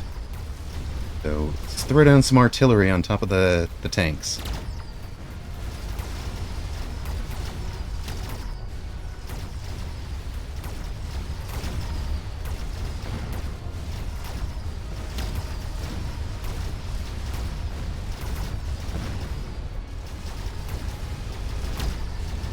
So if we learned something from the Sacco versus Bearlike, I would say it is, let's not run, even if you're aerial specialist, let's not try running Wasp, Sledge, Wasp, Overlord, which is a strong comp, but let's not run it into a Farseer specialist at least. Congratulations to Soja, the 2100 MMR inaugural European rookie champion. Soja, of course, has been playing a long time. Took a long time off, that's why his combat power was low. So slightly off in terms of where he should be seated if you're using combat power instead of MMR. So Soja, dominating the rookie group, says he won 6 MMR for it on 6 wins. You are guaranteed a +1 MMR for your win. Congratulations indeed, Soja.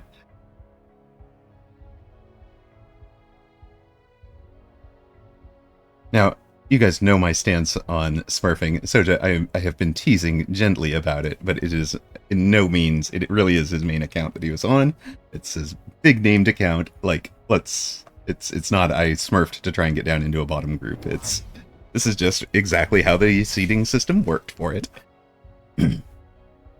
So. But overall, as an ethic, I would suggest that if somebody's running a Smurf, just don't throw it down in a weekend tournament. So it just says, wait, I didn't even notice during the first 2 rounds. I was searching for when will I face Sacco, and I didn't find it. Yeah, fair enough. I mean, you don't see which tournament you're in on the front screen, which group you're in on the first screen of the first match.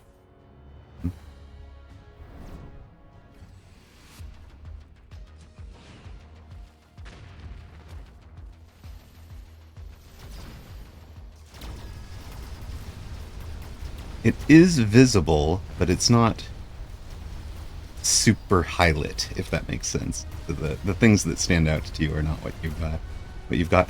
Dzemp threw down 3 level 2 rhinos. Had the one from the rhino specialist.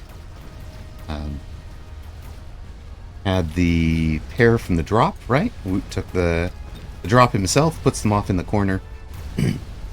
I do like that.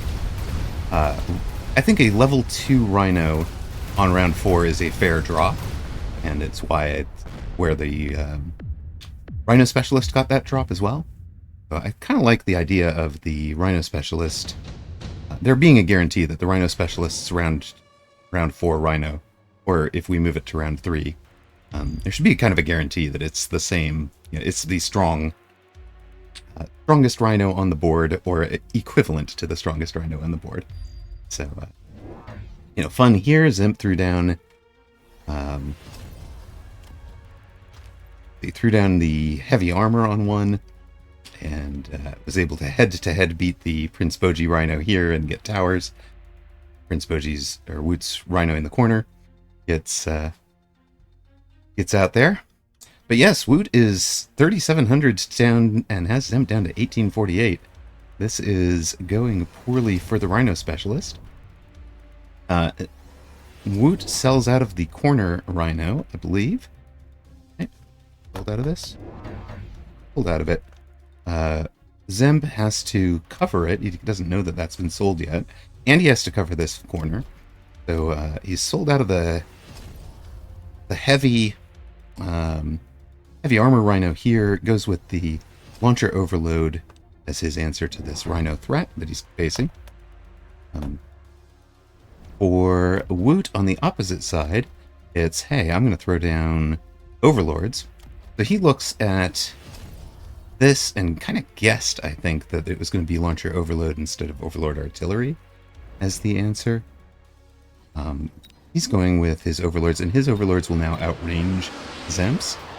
So that is a dangerous place to be in. But he is in what we talked about earlier, the Sledge Overlord push. But this one is backed up with Farseer. So the Farseers will work as anti-missile or anti-Overlord. They'll be able to EMP it. He's also running EMP on the bar. So they do get the EMP. These Launcher Overlords have to come into very close range. So they are outranged by these guys. They can be outranged by these guys and EMP'd. And that's going to cause them all sorts of problems. As you can see, down they go. Things get stuck on the level 2 tower over here. And Woot wins round 5. Woot has won every round of this match. Dzemp down to 908 hit points.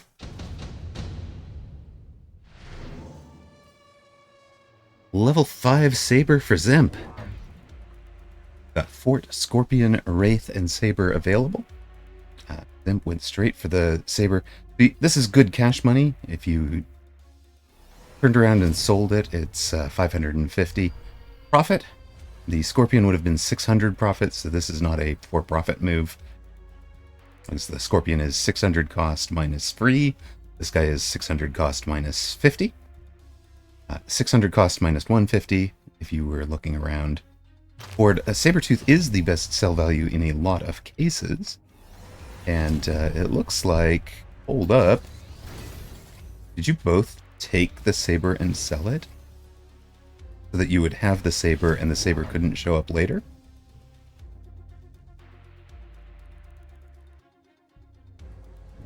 Okay. I mean, the Saber, if you were shortcutting in your mind, you just wanted to say, I sell the best value, sell Saber is generally a good roll. Here's the change, though. Dzemp has gone to buy range enhancement on his Overlords. He's got plus 40 range. Now he's at 145 meter range with temp range from tower. 130 normally, 145. His attack interval is 2.3 seconds. Defender's attack interval is 4.6 seconds. He's got Overlord Artillery shooting downward, but he doesn't even run Launcher Overload or range, so he's going to lose the range war. Does not take range off of tower.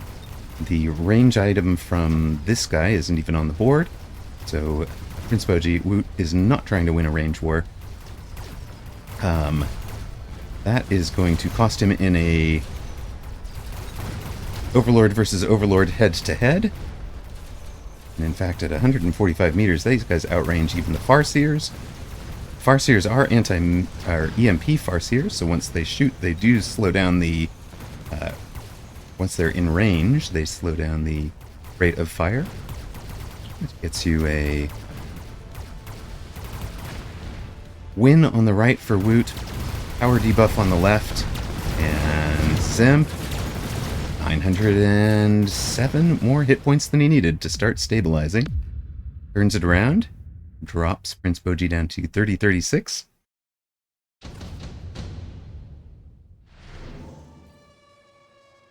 Orbital Bombardment, almost a must-take at this stage, and it's also going to be a must-shield at this stage, right? You have any key ground units, you see the Orbital Bombardment up. It's just so good. The missiles dropping, dealing 2,500 damage per shot. It is worth knowing that breakpoint, 2,500 hit points. So, for example, leveling this marksman would allow it to survive one hit from a missile, whereas, for example, leveling a wasp or leveling a crawler or fang would not. It's the spot where portable shield could be useful on a fang. It's not like they're going to get out of the drop zone fast enough, but it will let them survive the first missile or the first lightning strike. So, another way you can kind of keep some units alive. Shield on wasps would be if you were expecting critical wasps through that sort of area. And you can see Dzemp is up into 3 techs worth of Overlord here. We are a Rhino specialist up against a Farseer specialist. We've turned ourselves into an Overlord specialist with triple tourneys.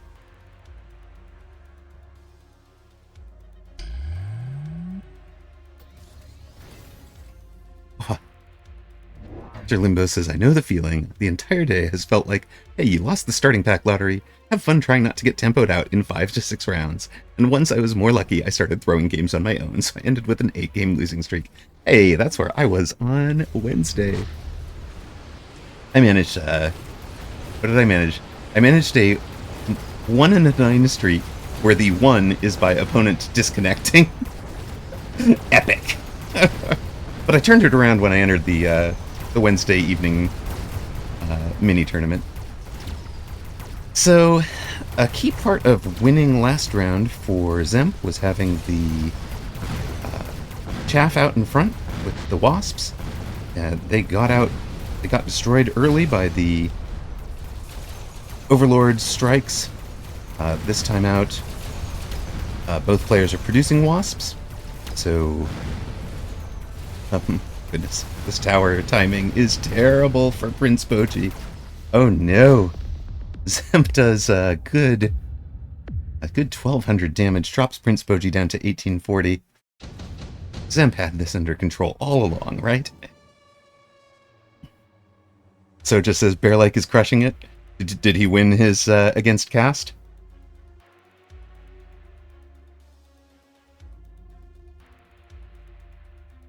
Six 6-0. So this is officially the semi-final and not the final. Prince Bojji took redeployment. Dzemp skips. Really?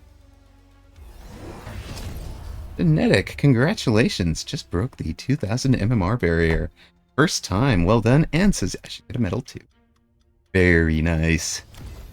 Okay, here you go. Woot is done with this. Hey, I'm losing the board.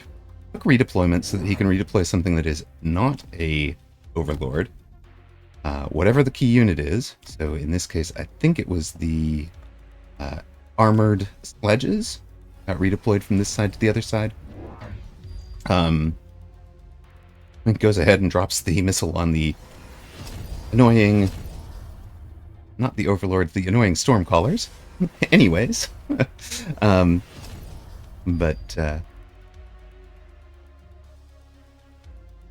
jumping over, so he set it up so that there was this whole attack on this side. Dzemp is in every piece of defense. Here's one of the things you can do with Overlord jump. You kind of force your opponent to overcommit. If they don't overcommit, they lose this tower, and then you jump over to the other side. If that is giving you fits at low level of MMR, one of the ways you can defend against that is to actually build your defense on the other side, but far enough away that you don't... you kind of abandon this tower, level this tower a couple of times, get it up to like level 3 or level 4, and get it...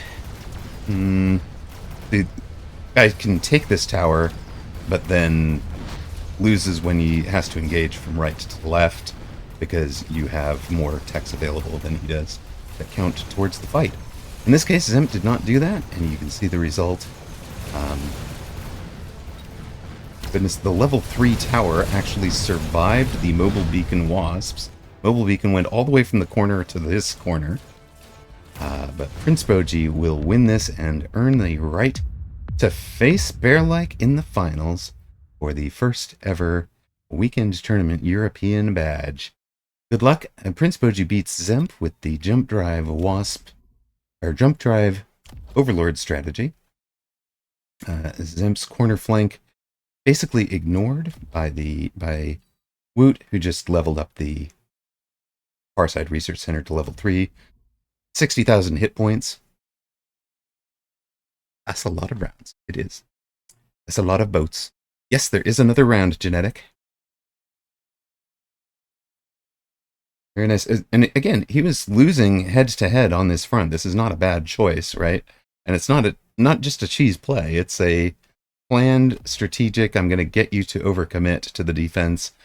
You can actually tell Dzemp was aware of it. He's clicked over to Bojji's bar. He knows jump drive is on the bar.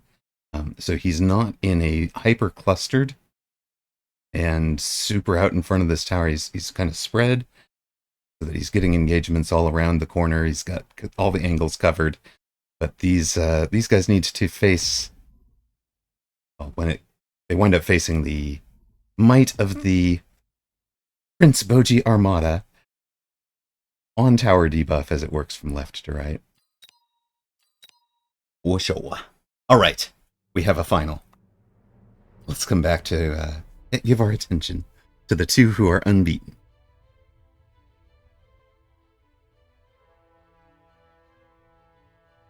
And oh, I have the best mods ever. They just ran the ad break. Perfect timing. Good work, guys. Whoever that was. Brilliant. A Mechabellum final. Get the choose prediction outcome up.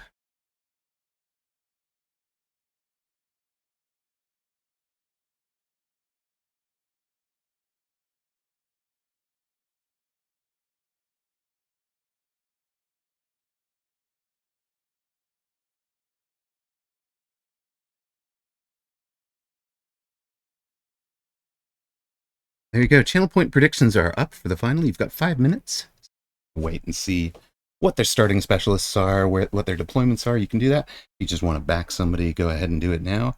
There is 10K riding on Woot already. Bearlike getting in shape for the Dev Pro tournament coming up. Let me put that on the board for you. One moment.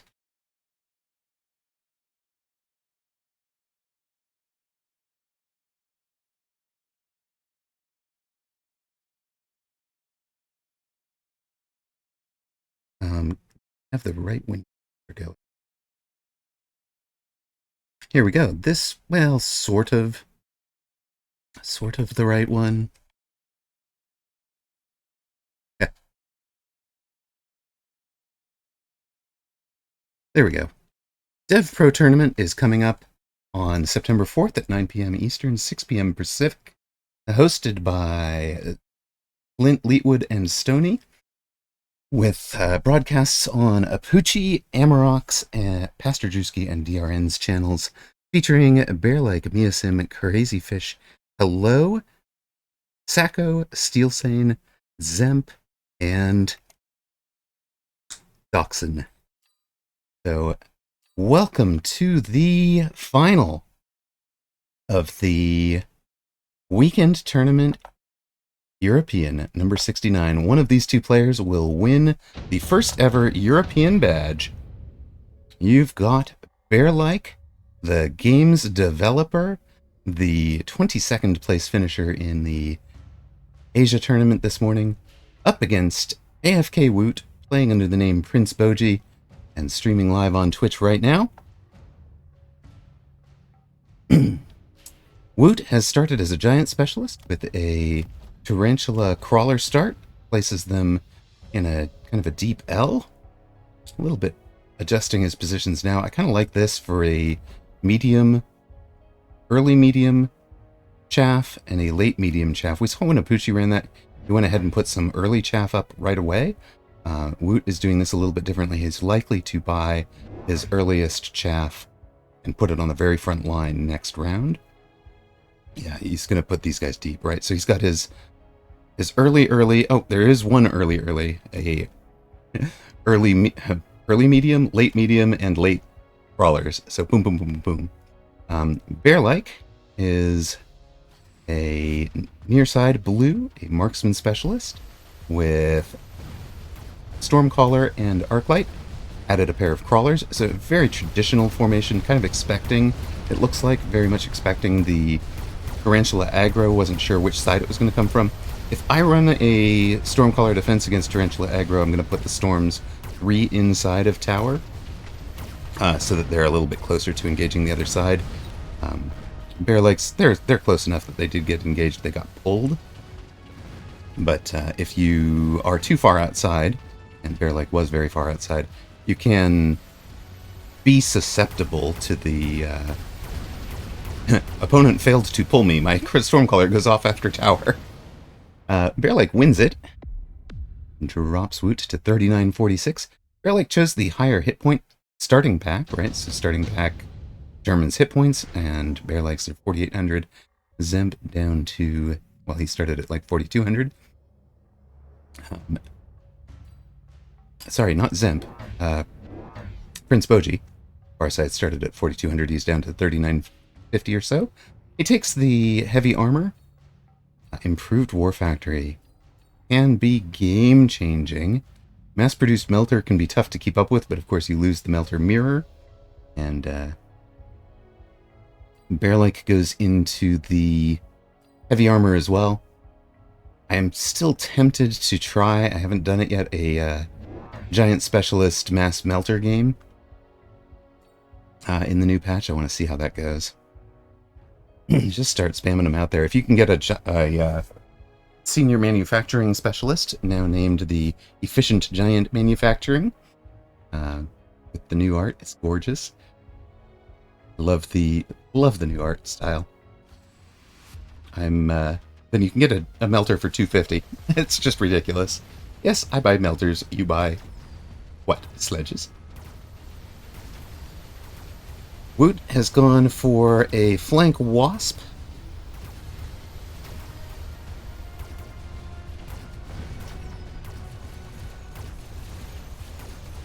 And gets the tower. Wasp's very strong in the current meta. We'll see if the Farseer is sufficient to change that by having the air-to-ground missile capability, or if they remain strong and ongoing. The entire board is now chasing a single crawler. Back here. Where do you think you're going?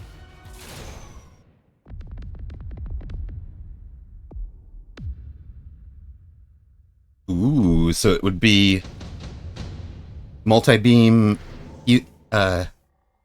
healing melters for mass melter. That could be a lot of fun. Bearlike gets the Farseer. This is the unit he wanted in a final. Absolutely, the unit Bearlike wanted to have. And Prince Bojji takes the Sandworm. And Specialist Sandworm? Yeah, we all have to respect that one crawler that did its best. And relate, for sure.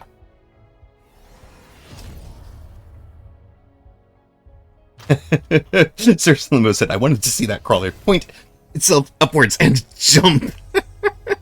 I mean, ideally, without reaching it, right? It's like, it just sits there and just tries to get the air unit. I can't, I want it. I want to get it. Alright, Bearlike has the Farseer back here in the Wasp screen position. And bought a second one, which will be mid, and puts the level 2 one on what has been Prince Bojji's strong side. The Sandworm for Prince Bojji will be carrying the heavy armor. Bearlike hasn't placed the heavy armor yet. So it'll be carrying the heavy armor and attacking into the main side, but it is in between where it can go both directions. Prince Bojji already had the Wasps on the board. Tech's Jump Drive buys a second one. So neat play that he's doing here is once he had the Wasps having paid the teleportation time on the flank, they can put themselves in a different location, and they don't pay the teleportation time to arrive on that flank. They are already on this flank. They can be repositioned within the flank if they have jump drive or a redeployment item. So he redeployed them. Also made sure to throw down a unit in the same spot. So that's really important for, in this case, drawing the counter. The unit that was over there to counter. Gets drawn into the corner. And also for making sure that the new unit eats any missiles that were aimed at the old unit. So the jump-driven unit doesn't run into the missile accidentally. I have done that to somebody recently. In fact, it was one of my favorite games, me versus Grubby. And the missiled it out, and he jump drove on the flank, but didn't drop the extra crawler back there. So the sentry missile prevented the super clever play from just demolishing me. I'm Bearlike with the amp core. In fact, I had placed that, by the way, that something to look for in that game is I had placed that missile right about here. So if he jump drove all the way to this corner and dropped something kind of here-ish, that would have eaten the sentry missile. I didn't know where he was going to go with it, but I kind of thought he might jump drive it. But if he put something all the way down in the corner where the unit had been, it would have actually targeted his jump-driven location. On the board game in front of us, we have two more wasps, and Prince Bojji has the amp core available. Bearlike still has the heavy armor available, now floating 200. And Prince Bojji using the jump drive to jump back out of this flank and attacking tower entirely. Puts units over behind the worms. So we're going to find out if Worm Wasp beats Farseer right now. Worm Wasp, of course, we studied on the 083 build, and really showed how to run it in that build, but of course the meta changing all the time because of the speed of development and balance changes. We now have a new unit that we couldn't test that against. And Woot is going for what I would call the Void Insanity strategy, the replicate back on the bar with Sandworm. This is in part because of the 090 change, that now your larva from replicate and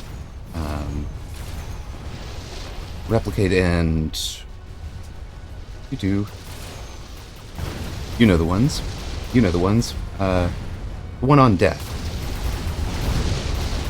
I forget the name of it right now. Oh well. Because it's not on the bar, it's not important. Mechanical division. Thank you, Snack and Cheese. Much appreciated. So larva from replicate and mechanical division now come out at the level of the worm. So previously they only came out at level 1. Now you'll start to see larva at levels 2 and 3. Well, we will if Prince Bojji takes the level up there.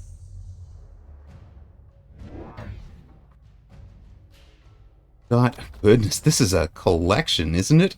Sandworm with improved firepower control, Sandworm with amp core, Sandworm with heavy armor, all three of them. Goodness, that's a level. Yes, you get an item, and you get an item, and you get an item. It is brilliant. And a fourth worm back there. Of course, your item is not contributing as bonuses to the larva. Any other techs on the board don't get contributed to the larva. Larva don't have techs. Oh, this guy feels very left out. He has no item. Bearlike, provide an item for this worm. Fans demand it. For Bearlike, improved firepower on the Farseer that's going to be targeting this group from pretty much from rip, no matter which direction it goes. Prince Bojji, of course, is using the mobile beacon to direct it to whichever side gets overprotected. Farseer over here has the amp core, so Bearlike going for additional damage dealing on his Farseers. Bearlike has an item for the worm. We could yeah. Player, can't we drop the items onto our teammates' units? Silly. Ridiculous. Here, we're getting all the carry items for you now. Okay. What we do have instead is ranged Farseers. And acid on the crawlers. This is what Void says he has been losing to hard. Acid on the crawler, not on most people's techs. Here are the techs that Bearlike is running. Acid crawler, replicate, underground, and loose formation. He is not running drill. But yeah, once you've got these worms in acid, they take a lot more... they die a lot more quickly. And... Void has been running this build, basically. I have as many worms as I can, I have them as leveled as I can, and he says this is the one weakness he's really run into. He says, worms do not beat this. Yeah, acid on your crawlers. I don't have it on the bar yet, but after watching this final, I think I will. By the way, crawlers are already one of the solutions to worms. And the important piece to them is to have them arriving in such a way that they keep the worm on the surface. So a huge chunk of this is, look at Bearlike's chaff build, right? He has crawlers arriving for all through the round to make sure that that he keeps these worms on the board. And it's not like Prince Bojji can jump drive all 4 worms to somewhere else. Even with a mobile beacon, the crawlers are going to keep adding as well. The worms, right, which way are they going to go? It doesn't matter. So Prince Bojji goes for replicate crawlers. As soon as they have killed one crawler and the other crawlers are in the acid, they will kill them very, very efficiently. So this is effectively like having acid impact drill replicate crawlers against normal crawlers.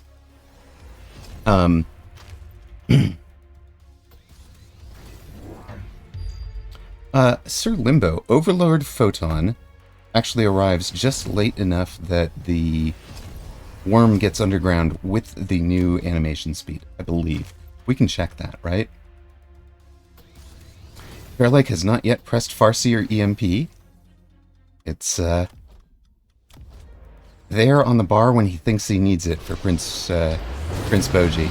Yes, it changed with this release, with the 090 release for Limbo.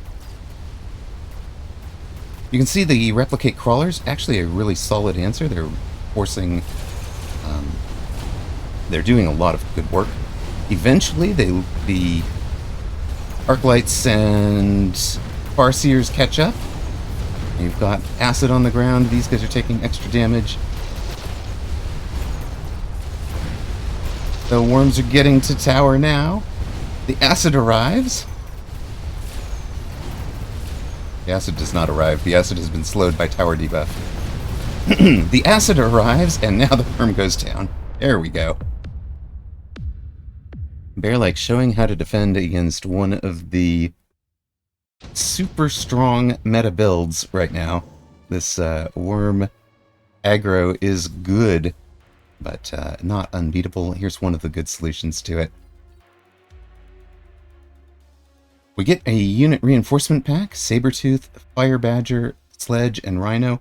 If I were looking at replicate crawlers, I would probably have considered Fire Badgers. Bearlike goes for Sabers to have the direct damage on these super buffed sandworms. It's also a great home. Finally gets the home for his heavy armor. So he's going to have Sabers doing great damage. Of course, important that we don't wind up sitting here in a puddle of acid, because then we're going to be subjecting our own Sabretooth to the same problems. And Prince Bojji took the Fire Badgers to try and drop down flames to kill the acid before the worms get there. If you can, yep, here we go. You can drop some oil off the tower, light it all on fire. Ooh. It's currently not good. They fixed it, so photon worms... so photon now works on worms again. If it's changed, yes, it's not currently. If it is fixed changed so photon worms work, photon applies to worms, then this would be different. So, this is great play. People say oil ruins things. We hate having oil on tower. Bearlike took the... I'm going to drop... Oh, Prince Bojji took the oil, drops it here to light so much of this acid on fire, and especially the late arriving crawlers. They're going to get lit on fire by the fire badgers, right? But... oh, goodness. Look at that. Bearlike drops his own oil, and with units stuck and acid dropped on the fire badgers, I thought this was all going to get lit on fire, honestly. But instead, what we get is... hi. Goodbye. Here come the worms. There is no acid on the ground right now, but there are some crawlers ready. There they are. Get in there, guys. The whole pack of worms is together, in acid, getting shot by the Saber, getting shot by the Farseer. These guys, that tower is now level 3. So, Woot going to, I think, win this round. Despite the one Arclight doing its best.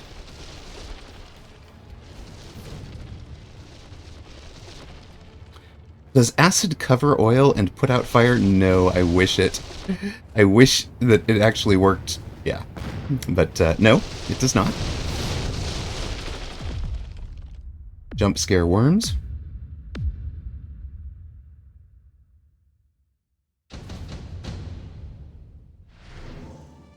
Still no EMP on the Farseer. Additional deployment if you need a third unit. Underground threat for Bearlike. Photon emission. This is, again, it will come in too late for Prince Bojji. See if he knows that. And smoke bomb for the potential. Now, how strong is a mini worm? We'll click on that for you for a moment. We can click on it during that match. Yes, Farseer Photon does not affect worms either. And Sir Limbo verifies Overlord Photon does not affect a worm if the worm goes underground. You have to do something to keep your worm on the surface if you want it to get affected by Overlord Photon. Prince Bojji does know that. He skipped the Photon item. He skipped Photon emission from the Overlords. So he knew that one currently. Knew that cold. We've got underground threat coming. Prince Bojji, again, we're in the Mothership and Wasp build. Or, sorry, Mothership and Overlord Artillery with the shielded Wasps now. Trying to buy as much time as he can. There's the flames that light all the oil on fire. All the crawlers going under. Question, though, was this really where you wanted that this round? Wow, it's loose formation, replicate crawlers to try and keep the crawlers alive, arriving as long as they possibly can. Oh no, that is devastating. Bearlike using the new tech to essentially, like I was saying about keeping worm on the surface, the loose formation kept them on the surface longer. The back line call-in kept them on the surface longer. If they had not gotten the tower with the Overlords, it would be game over right now, but they did. And amplifying core, Farseer doing his best, goes down to the Overlord Artillery. So Prince Bojji is going to win this round by air. Now you're down to 1776, 1376 versus 934. We go to round 9 of Weekend Tournament European number 69. Who will wear the first European badge? Will it be Bearlike the developer? Will it be Twitch streamer AFK Woot? Playing under the name Prince Bojji. Woot takes the Ion Blast. I'm going to drop it across the tower there. Bearlike, you've got all sorts of things you could do with Ion Blast. I do expect Prince Bojji will jump drive the Overlords so they're not available. Improved War Factory, really strong. Not the right choice here, I don't think. Yeah, there we go. Does take the ion beam. There is the jump drive. So remember, if you see Bearlike drop a ion beam here, it was jump drive is the play. And with the jump drive and the changed mobile beacon and the ion beam ahead, it's the he read it. He just read it cold. The thing that could hurt me is the jump drive. And yes, Void says if there had been EMP on the Farseers ages ago, this match would be over. And I agree. There's still a chance. There's not a chance anymore. He's taken the lane, the range. It's just, we're just going for more crawlers. But yes, EMP on your Farseer would turn off the key Overlord techs.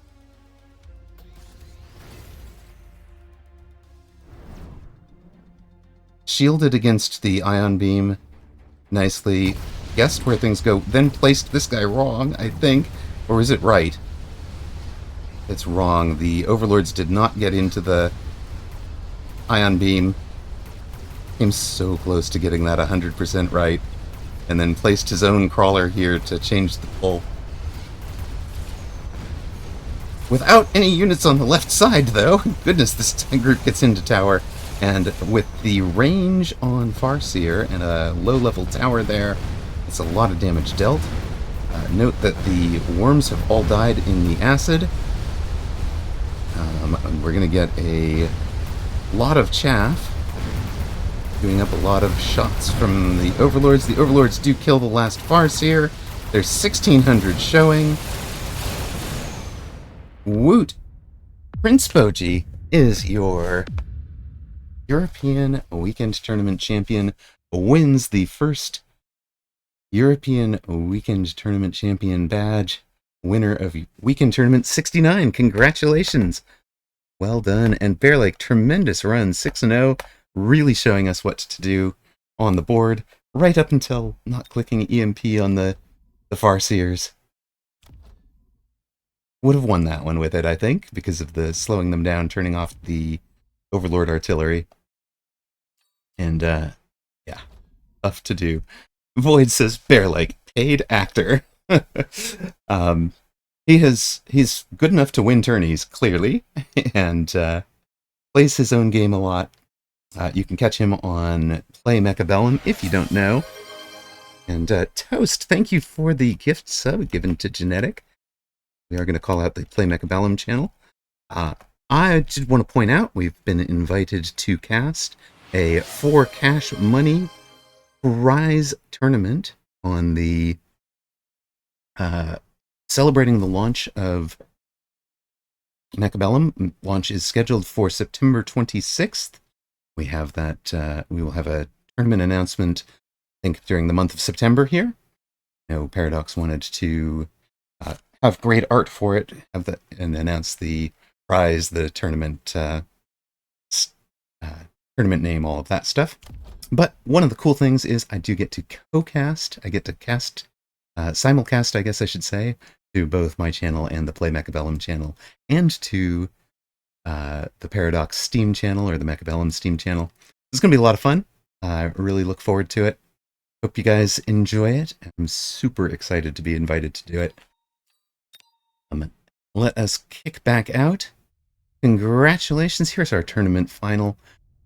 Congratulations to Prince Bojji, 7-0, wins over Jay Schultz, DJ Aufgenhutz, I think, Lex, too smart, Alexander, Dzemp in that epic, and Bearlike in the final.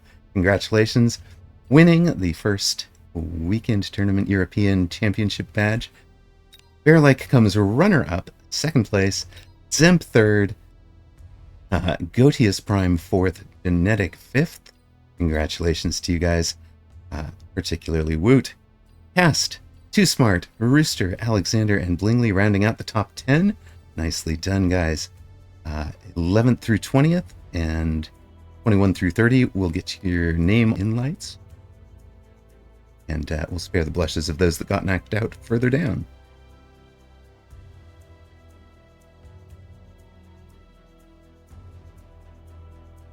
So congrats to our champion. Congrats to our winners. Well done on everybody who gets a badge. Stay tuned, we got all sorts of fun stuff